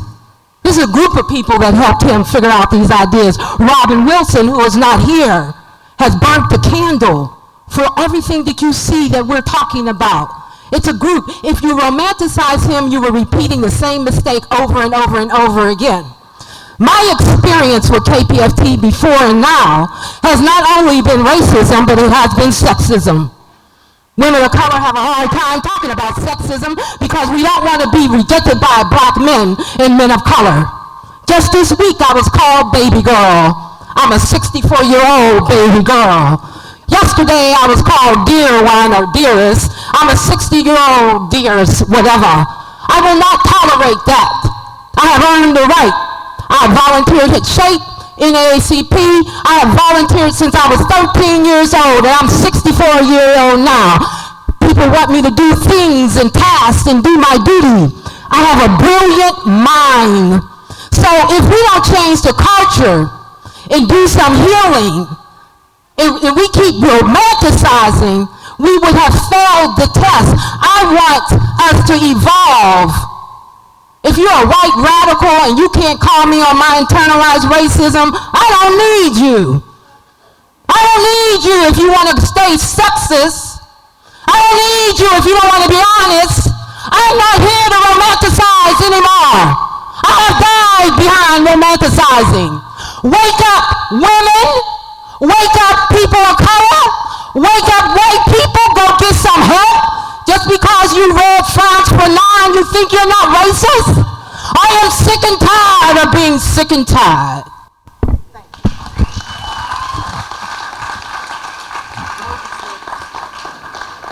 Are you going to pass? It's your turn, Georgia. I've had to follow her too. Good evening. My name is Georgia Provost, and I'm going to make it simple. I think KPFT is confused, totally confused, when they eliminate a person like Doc. I've been knowing him since I came to Texas Southern University. When you want to raise some money, when you want to get a group of people together to raise the money, he can do it. And furthermore, he got Georgia Provost on his side. I like to raise Lijon. Y'all know what Lijon is?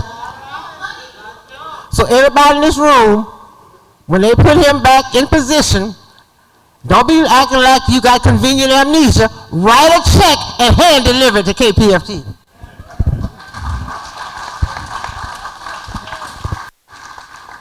Okay, Ashton, and we have 15 more minutes, so some of the people at the beginning of the list will be given a second opportunity to speak. Ashton Woods, Sister Mama Sonia, and Akua Holt, followed by Brother Oliver. So come on up so we can make this move fast. Ashton Woods. Ashton Woods, Black Lives Matter, Houston. Hey everybody, how are you? I'm not big on using microphones. Can you hear me? So here's what I have to say. I've been silent about this. We've been watching, so has the Black Lives Matter Network. This is bigger than Dr. K being put somewhere. This is about people trying to swing a pendulum back, a rusty-ass pendulum at that, for racism. Not just the White House, not just our state legislatures, but in our media. And it is our opportunity to take that media and create and build our own table. Because clearly, for all of these years, I'm 32 years old, and I've known about KPFT, and I'm from New Orleans. And I've heard about the homophobia, I've heard about the transphobia, I've heard about the anti-women mentalities, I've heard about the racism. I've even experienced it myself. So, do we want to clear the slate and start over and build a new foundation, or do we want to keep doing the same damn thing over and over again like insanity? I know there's a lot of white people in here who are allies, like Brother Kofi said, but the fact of the matter is that there are not enough of you in the room right now. And that's a damn problem. So next time we have one of these meetings, y'all need to bring y'all white friends up in here who like to listen to KPFT, the ones who've been donating to the pantsuit, to the Jill Steins, and to all these other people who actually say they give a fuck about what's going on and have them in here so they can find out what's going on and then change the damn thing. Because in Houston, all we have is KPFT that tells the truth. Until it's time. Sister Mama Sonia, Akua Holt, Brother Oliver. My country, tears of we, sweet land of bigotry, of thee I sing. Land where my father's mother's brothers, sisters died. Land of the pilgrims' false pride. From every mountainside will freedom ever ring. If it looks like a duck, if it smells like a duck. If it looks like racism, if it looks like homophobia, if it looks like sexism, it is. That is what happened to Dr. Kamau. We support you. So, elephant in the room, racism still lives. And if it's going to die, you got to kill it. Akua Holt, Brother Oliver Tucker Wilson. Stop apartheid radio. Stop apartheid radio. That's what I have to say about Pacifica, not just KPFT. And you know it must be threatening when people fly in from New York City to be in the audience incognito.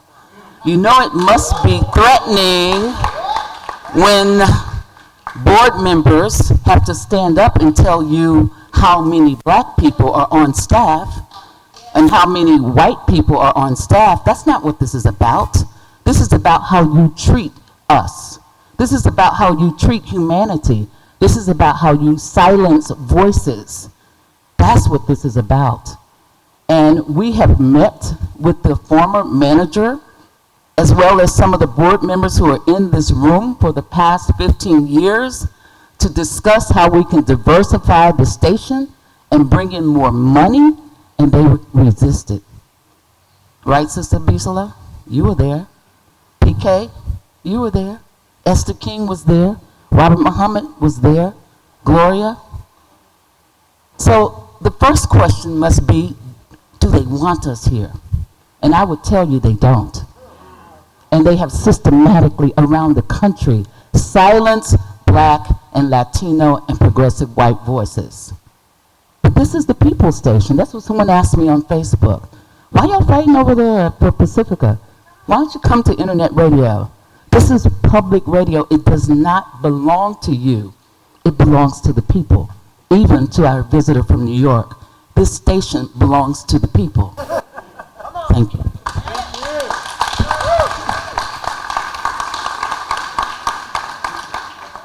Brother Oliver Tucker Wilson, Emily Nim.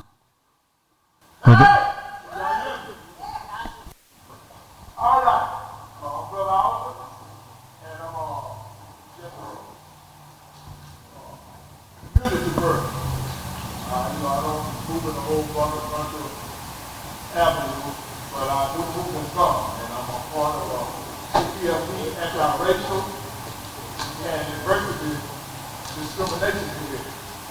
So the Ted know, Sister Judy know, and Nancy know. Amen? Amen.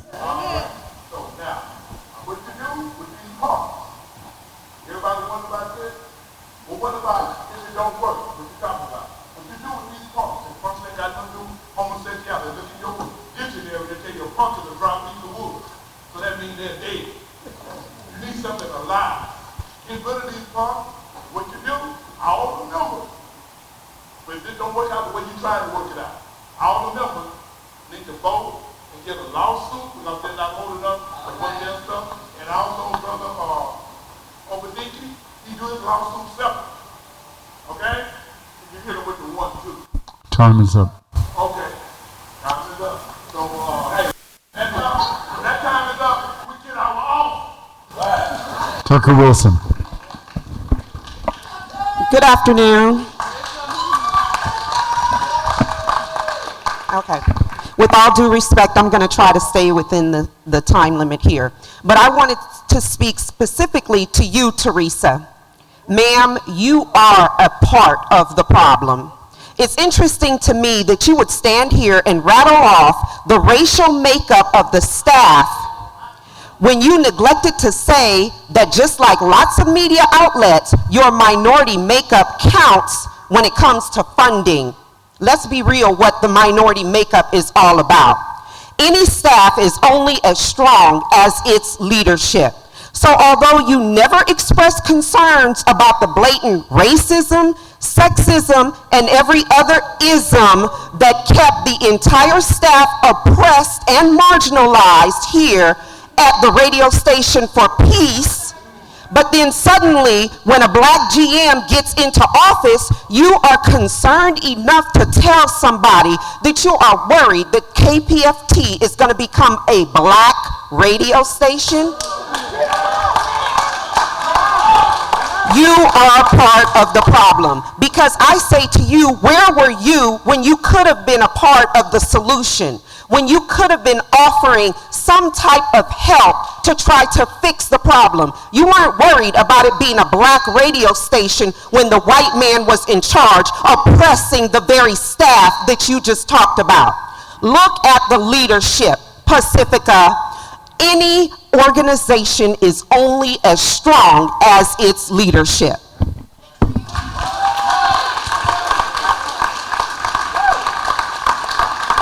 Emily Nim, Henry Cooper, and then back to the top of the list. 1 minute. Hi, I'm Emily Nim. I'm volunteer with Freemanstown, and I've seen them take Lenwood Johnson down to tear down the community.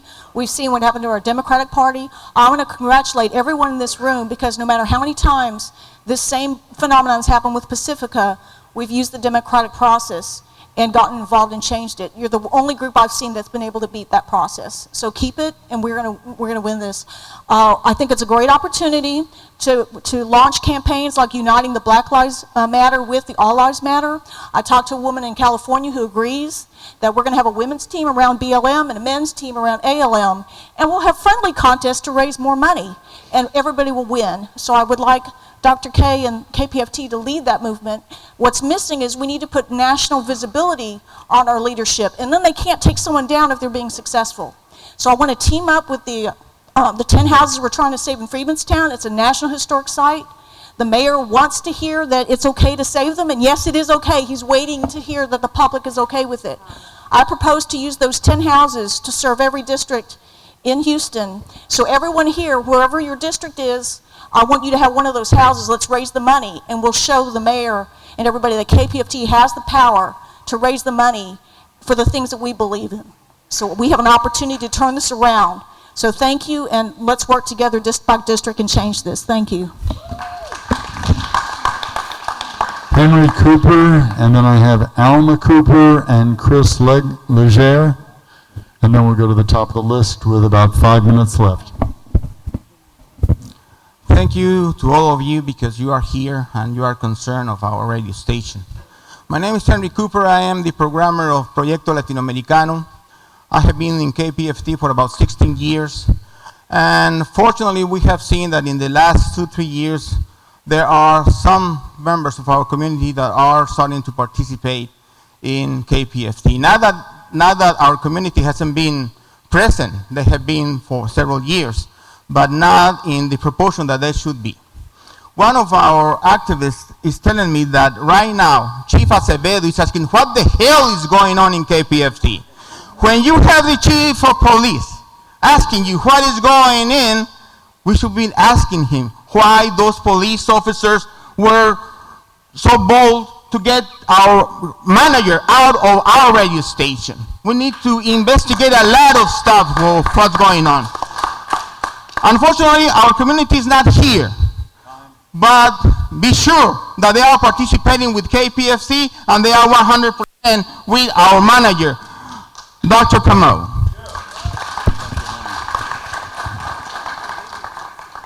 Alma Cooper, Chris Leger, and then back to the top, and Greg Odell. And your note, you can address it. Hi, my name is Alma Cooper, and you can see that this is just the beginning of the end of Pacifica if we don't stop it right now. This, I was informed, I didn't know because I haven't participated at that time, but at the end of the 90s, there was a group that tried to sell Pacifica. And is that people, I don't know if the same people or different people, but they are trying to sell Pacifica again. For example, Adriana got some people that tried to sell the archives. What the heck is this? This is not a private company. And the host of Capital Show he posted Facebook a long explanation under the private company rules, which is okay. Everybody that answered that said, that was great, that's what we need. Yes, is that what we need? Is that what goes with the Pacifica mission statement? No, it's not. This is not a private company. This is to voice the voiceless. So we have to stop them right now.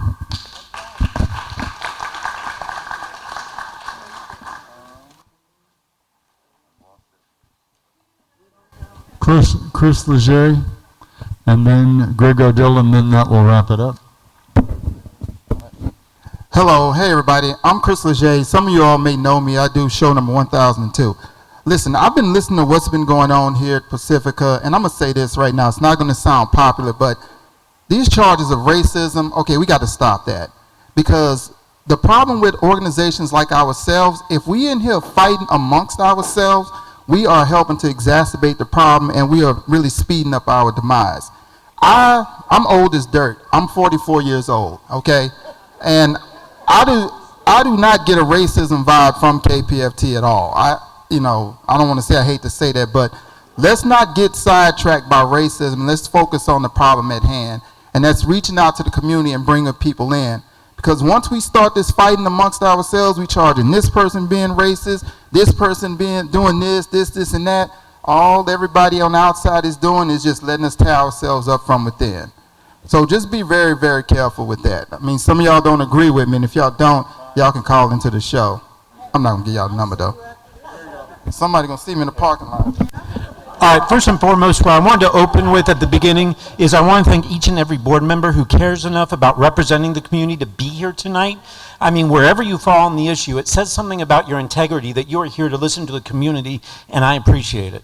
Secondly, for those of you who think the talk programs, the public affairs programs are a critical part of KPFT, I want you to know that just this afternoon, Larry Winters met with a staff member and said not only was he getting rid of as many talk shows as possible, but he was moving the Hispanic shows to 3 in the morning, because if he just got rid of them, people were going to scream racism. But if he moved it to 3 in the morning, eventually they would get tired of coming in. So if you think the talk programs matter, if you think that yeah, exactly, I'm sorry, I do see racism in this. I do see it.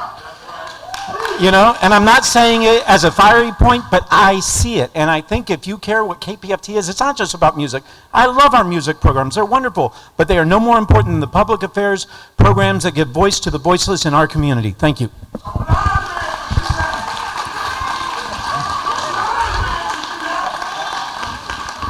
Okay. We are now at the point of this meeting where I am going to entertain motions for members of the board, and I will entertain all of them. So I guess I'll pass the microphone down first to Adriana Casanev, then Jim Krafka, and I also have something that I would like to put forth in the way of a motion.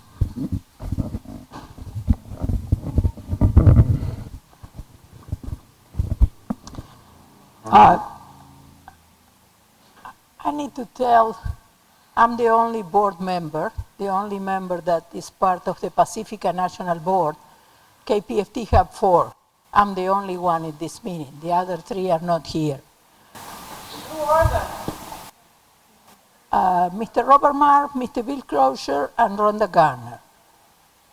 Yesterday, in executive session, the Pacifica National Board make a decision. They didn't have the courage to have that decision in open session for people to listen to. Executive session is when you talk about personnel, when you talk about matters that you cannot discuss because can jeopardize the station. Yesterday night, the Pacifica National Board, from all the other stations, plus our people in Houston, they support the decision of the interim executive director, Bill Crosier. They give him more power. They talk about the bylaws and they give extra powers. All of that in executive session. The only way that you, the owners of Pacifica and KPFT can keep it if you act in such a way that transparency needs to go there. Things cannot happen anymore in the back room, dealing down there behind the people. If they have anything to say, we heard today that somebody said that this meeting, we didn't have the executive director, the interim executive director that took that measure here. Well, he took the measure 36 hours after this same LSB support Obidike Kamau, and we decided nothing was said in that meeting. 36 hours later, he went there and fired illegally without the due process, because every foundation have a process. We did it. I know I'm the only one that was in that executive session, but that couldn't be in executive session. You cannot make in executive session decisions that change the bylaws. Okay? What I'm asking is for our board to question, or a motion to question our interim executive director and our PMB members, why they support this attitude, and do something. You know, we cannot have Bill Crosier being the interim executive director of the foundation. I ask all of us to make a motion right now to put clear all the actions that were done to fire, that wind up with the firing of Dr. Kamau. And it's not only happening at Houston, it's happening in other stations. And they are producing really terrible situations and liabilities to the foundation. They are costing the foundation thousands of dollars that they never will pay with their pockets. They will pay with the bankruptcy of the foundation. Okay? I ask our board to take action right now against our interim executive director, Mr. Bill Crosier.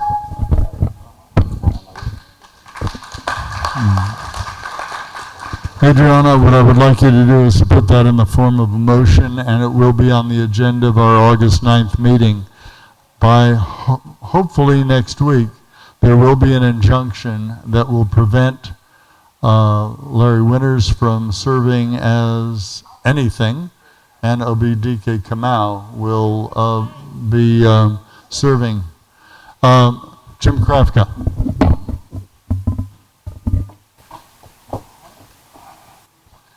I had a friend in the audience who texted me to ask which of the board members, by a raise of hands, were consulted and asked to assist the interim executive director in what? The interim executive director in coming up with his decision to fire Obidike. So now would be the time you could raise your hands. Okay, that's quite telling.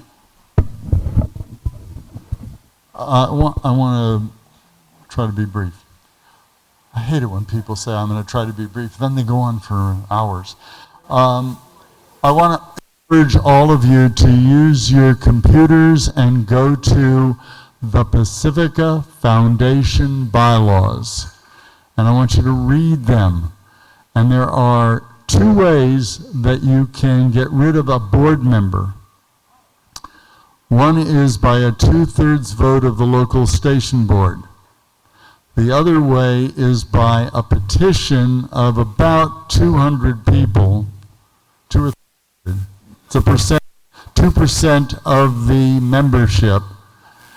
And then a vote of a majority with a quorum being 10% of the membership.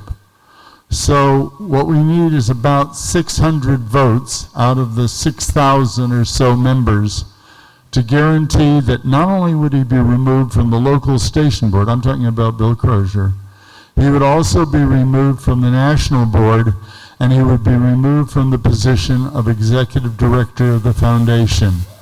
These bylaws are important. The clause about quorum is early on in the bylaws. The clause about how you remove a member of the board is later on in board duties and responsibilities. But that is what we can do, and put this on the agenda. It doesn't have to be on the agenda, the latter thing. You know, the board might be able to remove him as of August the 9th, but we can also move forward maybe even more quickly in terms of removing him by an election process and voting him off. Hold on. I have other members. I move that any staff person being hired at KPFT, they must have broadcasting, radio broadcasting credentials for whatever position they are going into. Larry Winters does not have the qualification. His resume can't equal my resume. So he has no business being general manager. That's my motion.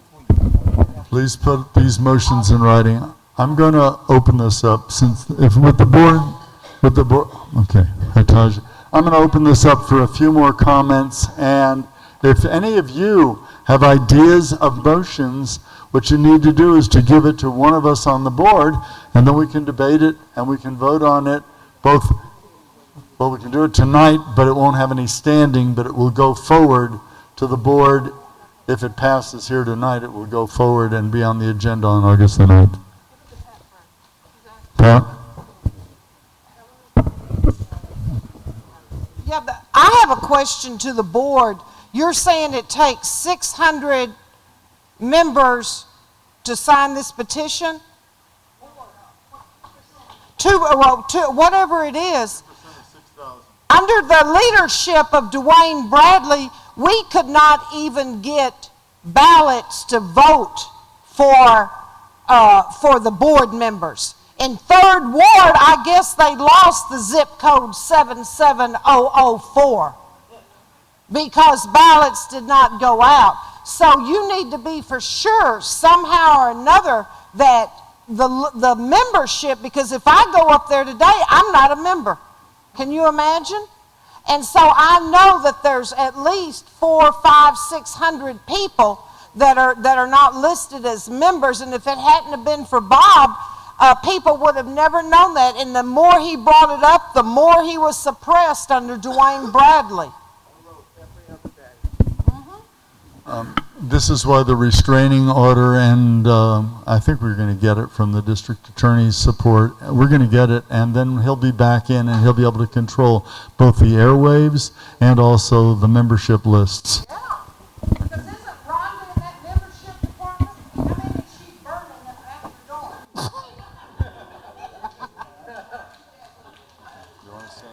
I'm just going to make this brief. I thought it was a major mistake. And please listen to this, a major mistake. I called Obidike Kamau. I left a message for you in your inbox. I called Larry Winters, and I left a message for Bill Crosier that when it was put out that white people called the police and had black people marched out of KPFT station, and they knew it was Obidike that called the police, I thought it was a major mistake. Because if you understand COINTELPRO, the history of COINTELPRO in this country, you understand that there is a higher authority that does not want Pacifica to exist at all. If you believe that everybody in this room is your friend, and if you believe that everybody in this room is your enemy because they have white skin, COINTELPRO cuts across races. But they want us to fight among each other. They want us to distract us from other things that we need to be taken care of. And so when I read the Facebooks of people saying, the horrible people who march black people out of KPFT, he is not black. It was sensationalized. It was used, I think, to manipulate us. That's my brilliant thinking. Because I've seen it happen in Pittsburgh, the East Coast, the West Coast. I've seen many people die and go to prison behind this sensationalization. I felt like the people in here who are supporting Obidike Kamau should have said, no, Obidike called the police. And put it out straight with integrity. Y'all failed. Y'all dropped the ball on that. You should have called me when I left the messages. If I left a message and I asked to say I need to say something, you need to call me. And so that irritated me. I'm still sitting with it. And then I've asked certain other people, and y'all is okay with it, minimizing it. Oh, it's the bad people. We don't have to be clear on that. And the next time it happens, I'm going to say something else about it. I'm not rationalizing. I'm not going to fantasize. I'm not going to play this. Because if I don't tell him when I don't like something that he does, he's human, then I am not a true ally. And if you're afraid to correct him, then you need to go bring Dwayne back. You need to go get somebody else back. If you're going to fantasize that he's perfect, you're dangerous. I've received...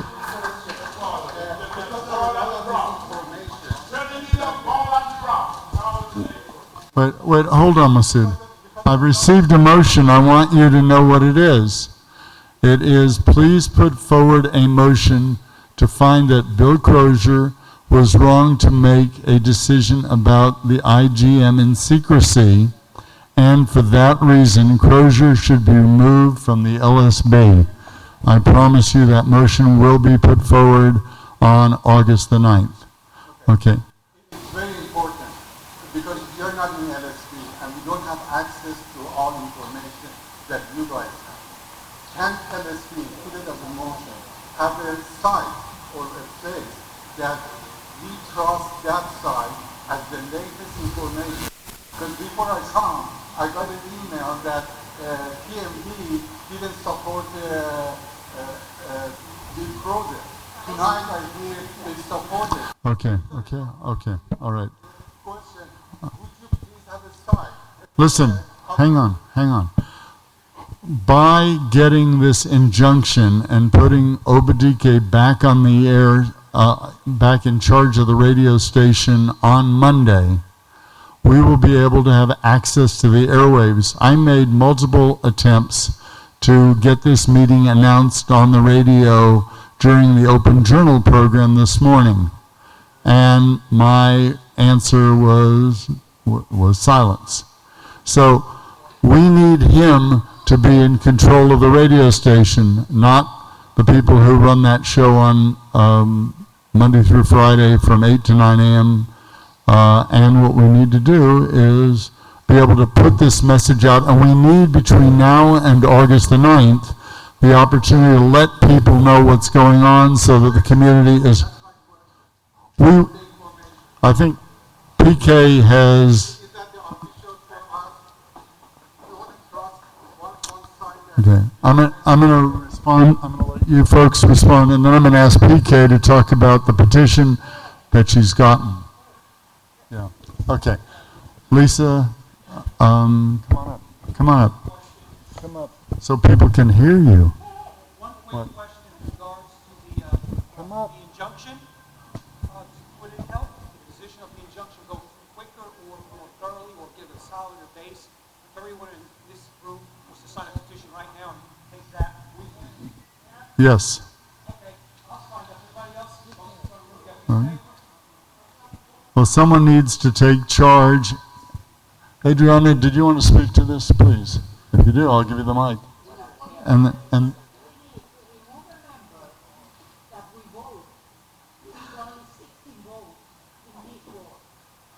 well, then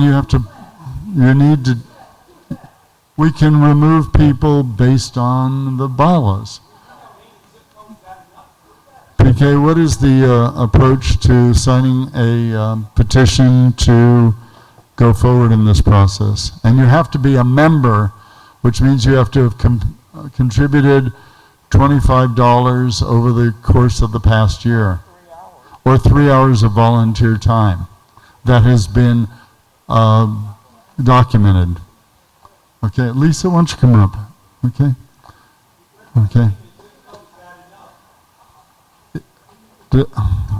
You know, this is unprecedented, but we're going to do it.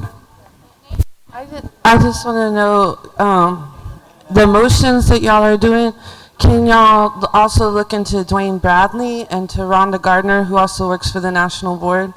Because even though Bill Crosier, even though Bill Crosier is one man who did what he did, there's a group of people that I believe are in this, that made these decisions, and that are working together, obviously, because we're talking about racism, and it has been happening, racism, prejudice, sexual harassment, all that. Yes, it's been going on. I've been there almost 5 years, so I would say look into Rhonda Gardner, if y'all please can. I've heard a lot of people talk about her, and Dwayne Bradley. He doesn't need to be there anymore. Dwayne Bradley has no voting position in the Pacifica Foundation. It's up to the general manager as to whether or not he has a show on KPFT or not.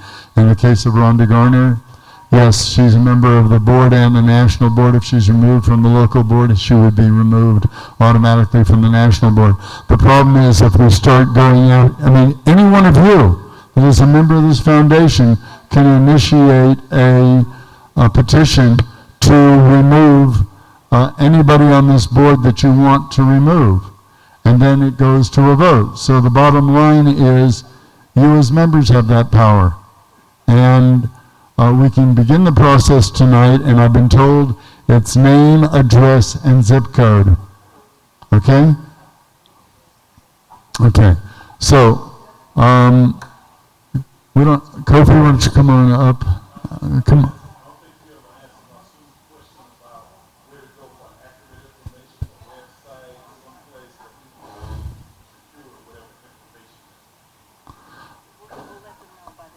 I think what we're going to have to do is to take control of the website of KPFT, which right now we don't have control of.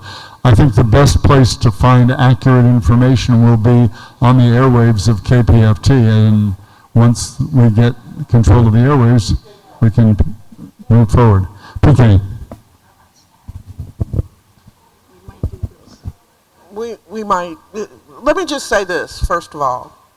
One of the things that disturbed me the most when I decided to run for board is that there was a faction called Move KPFT Forward, and then there was another faction created called Stand for KPFT.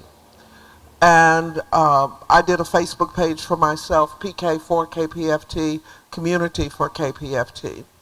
There have been a lot of narratives, Pacifica in Exile, different groups that have been giving you news all along. If we create something new, I think you all have to do it. I don't mind helping to do it, but as a board member, I do have a responsibility to be fair. And even with what I put out, like when the PMB sends me a letter or Bill Crosier sends me a letter, I put it on my Facebook page because I believe in transparency, including my responses. This is your station. I keep saying that. It is not ours. I have not asked anybody, nobody, to believe me. I've never asked anybody to believe me. I tell them what I know. I tell them where I get it from. I ask people to do their due diligence. And I will say that as I heard some of the things that are said in board meetings about different people, and I've told other people, I get responses like, well, I didn't hear that. So I can't do it, even though I'm doing the best I can do. But if you want to do this, then I suggest that we meet, allow everybody to be there, and you create a page, a name, social media, YouTube, and that it is honorable, honest, that it's not the emotional thing, because people need to know the facts. Some things I surmise because of patterns, but the things I do know is this. There was a white woman that's on the board that told another white woman that things were getting ready to change on Monday, and that PK would no longer be running KPFT. Believe me, if I were running KPFT, we wouldn't be having a problem right now, but I'm not. That said, I spoke to Greg Ardell and Obidike that since what happened in California, that this is the way they do it. They come in covertly and they get rid of you. Possession is 9/10 of the law. So I told Greg called Bill and asked him, and Greg told Bill, look, you know, you're going to make a lot of people unhappy, including the staff, and this is not the way to do it. And if you're going to do this, if you are thinking about firing Dr. Obidike Kamau, you need to tell me so that I can get it out on social media and let everybody else know. Now, we were told it was Monday. Bill showed up on Friday and did it, and was surprised that 30, I don't know, how many of this, that in 15 minutes the call went out that if he was going to do it, he was going to do it in front of an audience. Because the fact that he was doing it in secret is my biggest problem to everybody here on the board. That is just not right. Look, I can take being talked about. You know why? Because it doesn't affect me. But there are people on the board that their businesses have been affected, and I am adamant that nobody is going to have the legacy of obstructionists or hijackers except for that PMB majority right now. Rhonda told somebody, and then somebody said that they were bringing in a general manager from California. And I think that Winters has been victimized because he wasn't the person that Bill Crosier was bringing. Now that's a summation. I can't prove that other than what he has said to other white people. And that's the biggest problem. You know, that you think that someone that's from Louisiana is going to be racist. And then you learn that, no, they're not. But we've got 17 white people on this board. I wouldn't have a problem with that by itself, except that it doesn't, where there's a representation for everybody in this room. That's my problem. And it's because of that faction. So I don't want to create a faction, but I do want to create media, and it needs to belong to KPFT. It needs to. It needs to be yours. And the programmers can help do it. And like I said, I'll support you. Masood and I are both graphic designers. We've worked together before. We can do anything that you need to help, but it's got to come from you. It cannot come from me. Okay. You don't never have a quick anything.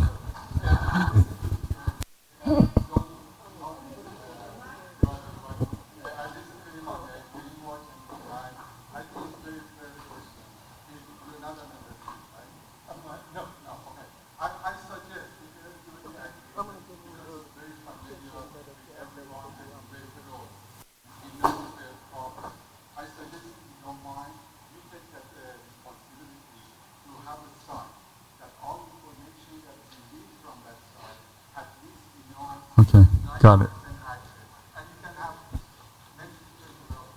Okay, Johnny, is Johnny still here? Is somebody taking names, zip code, addresses and email? Bernard. Okay, I'm pretty sure what we will do is we will put this up electronically and you will spread the word. We will ask you to spread the word so that we can get people to sign onto this petition. Lisa, come on up so people can hear you. No. I will tell you. What happened was Rhonda kept running into Obidike's office saying, we're going to call the police, into the staff meeting, saying we're going to call the police because Obidike is no longer the interim general manager. I thought it was bullshit, and so I said to him, look, why don't you call the cops and get them thrown out of here? The cops then showed up and gave us false information and said I had to leave, he had to leave, and other members of the staff, including Greg Odell, had to leave the building. Okay, then the next day we went to the district attorney's office. They said it was bullshit. And so now Obidike has the right, as do the rest of us, to go back into the station. Okay? Okay.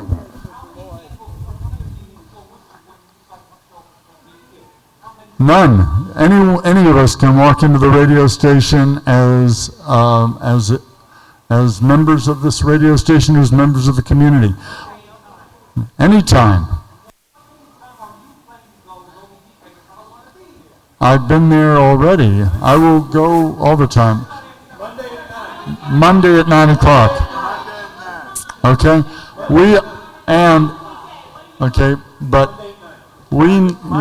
at 9. Okay, so the bottom line is everyone here needs to sign the petition, and we will. What is the petition? It's a petition to put forward a ballot to the membership as to whether or not Bill Crosier should be removed as a member of this board, the national board, and the interim executive director. Teresa, come on up here. Okay. And we are going to adjourn in just a few moments. Okay. As someone who has been arrested at the station when Garland Ganter was the general manager, I'll be happy to talk to you about it, but it was very costly, and Dick DeGuerin was my attorney, and his office was my attorney. But let me just say, when you get arrested, you can't always tell what's going to happen, okay? But I've been to jail for justice there. So I think the station is not really eager to have people arrested, so it's really clear that if you say, if there's a conflict and if people say, hey, we're taking over the station, those people that, for example, if Larry Winters has been told that he's in charge, and he thinks there's going to be disruption at the station because our license is at stake, you can't have people taking over the station and going into the... I'm sorry? No, I'm just saying it's a very delicate position, a situation when you think you have to call the police. And when I was arrested, nobody told me that I would be arrested if I came into the station, okay? I was not given notice. So at least in that instance, somebody said, the situation is pretty volatile here. If we have to call the police, we will. I'm sad that it's happened, that the police were called at all, but in that situation, I'm just telling you from experience, and I'll be happy to talk to you about the situation. And I just want to say one other thing. PK, you said something about 17 people on this board are white. We used STV. The people that voted were the ones that voted the people, whatever their race, whatever their age or ethnicity, or whatever their persuasion. So it's important that you vote, and it's important that people that are diverse run for the board. So.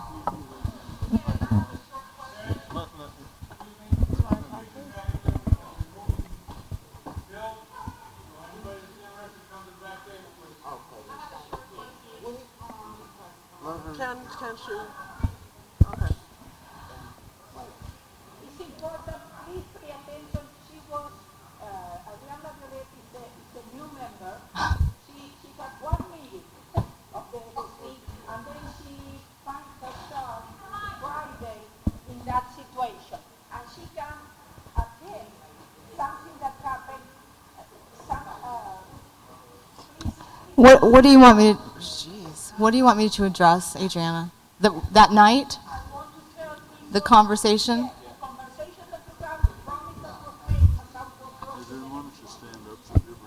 God, I'm such a horrible public speaker. I apologize already. The night in question, the day in question where Friday.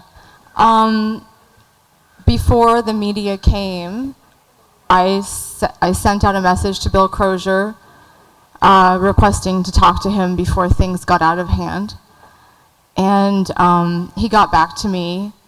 And then we had a conversation where it was a very civil conversation where I asked Bill, I didn't expect to ever make this private, but I've had to now because, well, you'll see. So the night that that this happened, we spoke, and I said, Bill, you know, the optics are horrible, the community is outraged.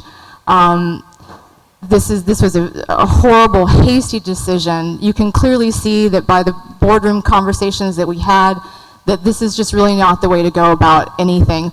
If you're really dissatisfied with this person's performance, why not put him under a performance improvement plan? Give him specific goals to reach in a feasible time frame. Don't ask for pie in the sky. You know, don't ask for the moon in 5 days.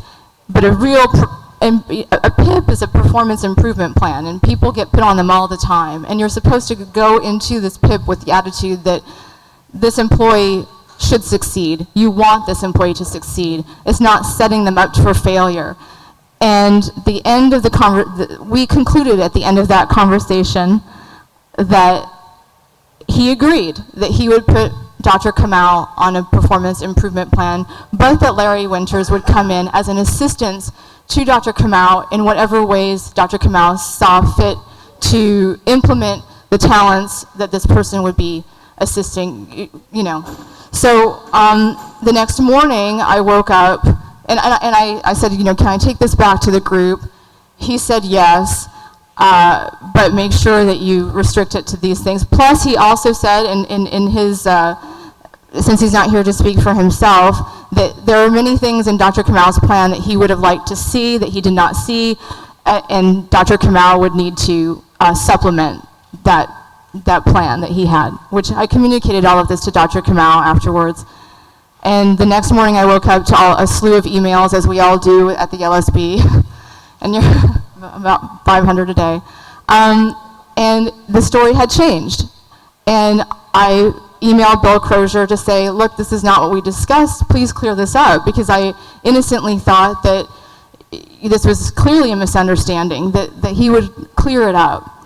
But obviously that's not what happened. And again, I never thought I would make this conversation public, but by the fact that he went back, now he may have his reasons for doing so, but they were never made clear to me, nor was it ever intimated that, you know, hey, I apologize, clearly I made you go to a group of people, tell them something, now I made you look like, you know, an idiot. So that wasn't great, that wasn't a great part for me. But all this to say that what's happening at KPFT is you think that you're getting a little ways with something, and it's kind of taken back from you. And in French, we say done de done, give ungive, done de done, done de done. And the same thing happened with Larry Winters, and I have to quickly address this super quickly. One of the first orders of business that Mr. Winters had basically is we had a committee that was convening to investigate, and I'm going to be very vague with this because I need to be for everyone's protection, but to investigate a gesture that was made to a fellow LSB member. And we needed to put that forth in front of a committee. And I had reserved the boardroom at KPFT for that purpose. Now this is 4 women getting together to investigate a situation with people coming in to testify. Very important part of a process when you're on a board committee, when you're on a board like this. So his first order of business was to have Rhonda Gardner call me to tell me that because of the hubbub that had gone on with the Dr. Kamau situation on Friday, that we needed to move our committee elsewhere. And this was at the last minute. Now I'm a board member who has a legitimate board committee that was voted on by all of these board members to investigate a board member. I can't use the board at KPFT for which I'm a board member. Like, the irony of it was shocking. So when I asked him, why won't you let us use our boardroom for this sanctioned investigation that we were asked to do, he said, well, I believe in forgiveness. So basically, he had appointed himself judge and jury for this, and he had basically decided that since he found that we should forgive this board member for this, that he was going to disallow us from doing our very important work at KPFT as board members. So that is a true statement, and I have asked him to put in writing exactly why, other than he believes in forgiveness, because that's really our job to figure out what we're going to do. It's not his job to make an assessment beforehand, be judge and jury, and then because he doesn't think that, you know, we're going to do the right thing, that he's not going to let us do our job. So anyway. Hold on. Well, in a moment.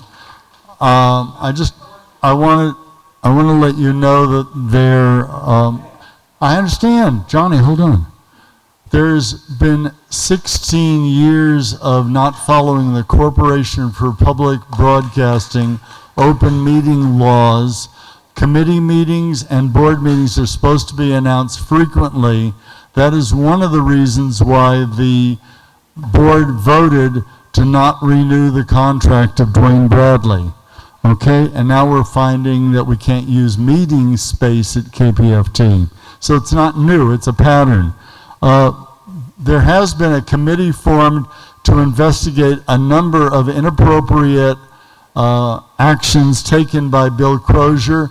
That committee is going to welcome testimony from people. If you think you have something to say that would make the case that Bill Crosier should be removed from this board, you should, or penalized in some way, you should notify me and the rest of the board by sending an email to lsb@kpft.org. Also, if you wish to be on the program council, this is something that has been in limbo for many months, about 7. When Dwayne Bradley was still the general manager, we could not move forward by announcing that the program council is going to be formed. If you want to help to give Dr. Kamau advice on the kind of programming that should be on KPFT in the future, this decision will be made in our August meeting. If you're interested in running for the program council, please send a notice to the lsb@kpft.org. There's somebody by the door who's taking a collection to pay money to S.H.A.P.E Community Center for the use of the space tonight. And there is an event happening on July 29th, this Watermelon Dance and Summer Social, a way to get in for free and help to run the event, and volunteers are needed. Again, let the lsb@kpft know right away. Okay, now, Akua, you wanted to say something more? Okay, and, okay. Someone in the back was asking, what can you do, what can you do? And Masu's been saying, what can you do, what can you do? There's a petition out, right? There's a petition out. You can also write the national board. And I think this board can give you the email address, or it's online. The national board, they haven't heard from us. And I don't understand why, again, that there are other people from New York City here meddling in our business in Houston. I don't get that. Yeah, and California and other signal areas. Why can't Houston's board, Houston's listening audience, take care of our own business? We should demand that. Other station managers and board members should not be here meddling in the business that's happening here in Houston. And excuse me, I'm not talking to you personally, I'm talking to this audience, not you. And the other thing is, no one's talked about the previous manager who had been on duty for 15 years and lost 50% of our funding and 50% of our membership. And all of a sudden, there's a different criteria for Dr. Kamau. If that's not contradictory, something is wrong with that. And I'm very upset about it, and it should not happen. Okay. Folks, Adriana, you're not speaking to the back of the room. If you want to come up here and talk, I'm going to ask anybody who's raising their hands to make some final comments. I said we would be out of here at 10 o'clock. Okay. I've been waiting a long time. I left KPFT in 2014 because of the insanity after doing a long-term programming. I'm giving you a proposal. You'll need to get me back on air. Would you agree? You need to have my kind of talk show in the middle of the day as a woman of color because I do a powerful show and I've been waiting for 6 months. Obidike has a proposal, you have a proposal, and I want somebody from the programs committee to tell me when you're going to put me back on air. Thank you. Okay, you need to come up here, Alma. I want to say something that happened in KPFT in the last fund drive. KPFT was obligated, Dr. Kamau was obligated, and we have proof of that, to bring somebody from California to tell us or tell the programmers how to raise money, right? Then people said, well, only cost the ticket and the hotel. No, it's not true. The KPFT was obligated to buy 2 packages that cost $2,500 each. And the money for that went directly to the speaker that come here. I mean, my question is, that cost KPFT almost $7,000 to bring somebody to teach us how to raise money, and then we complain that we didn't, we didn't have so much money in that fund drive. But the question is, how could happen in this foundation that some employee that is being paid have their own business and the checks go to their personal accounts? And all of us, it's not KPFT, it's all of us that pay for that. We put that $7,000. And it's an employee. I'm going to allow 2 more people to speak, and then I'm going to entertain a motion to adjourn. A lot of what you're hearing right now is the kind of stuff that the committee investigating Bill Crosier needs to hear, that will then, if they feel that it's appropriate, they will bring it to the board on August the 9th. Okay. May I first, then I'll bring you in because I think what I needed to say. Because I can't. Okay. I wanted to answer something, and I'm trying not to. I stopped after the first couple of months responding to everything that everybody said. But let me say something again about 17 members. Alma is going to tell you, she gave us a 16-page report about the election. I was on a document along with another person of color, and the majority of the people on this card for Move KPFT were white. 77004, how many times did I call you, Alma? Every other day. We did not get our ballots. And it wasn't just my house or Pat's house, but it was Sister Mama's house and a lot of people in 77004.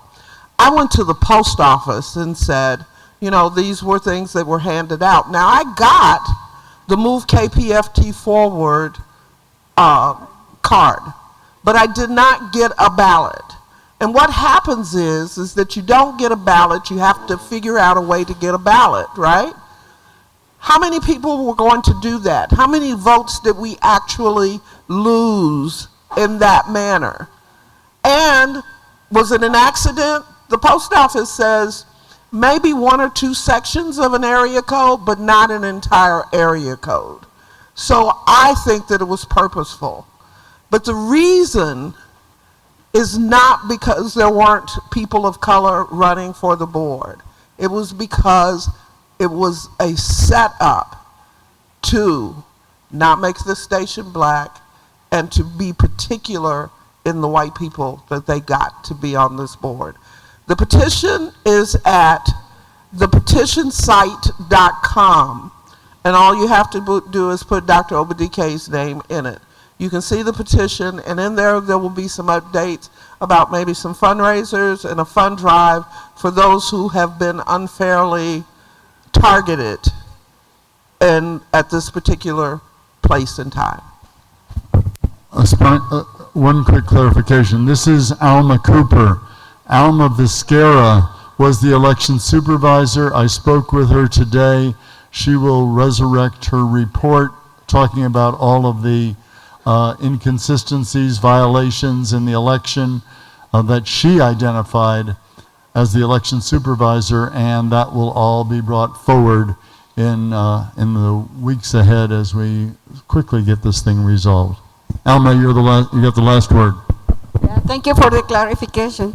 What I would like the members of the board of the LSB ask to be at least one time in open journals, because Dwayne and that woman, Marlo Blue, are using that time to present themselves like they are the victims, and they are so cynic to talk so calm and so nice, and people is gonna really believe they are the victims.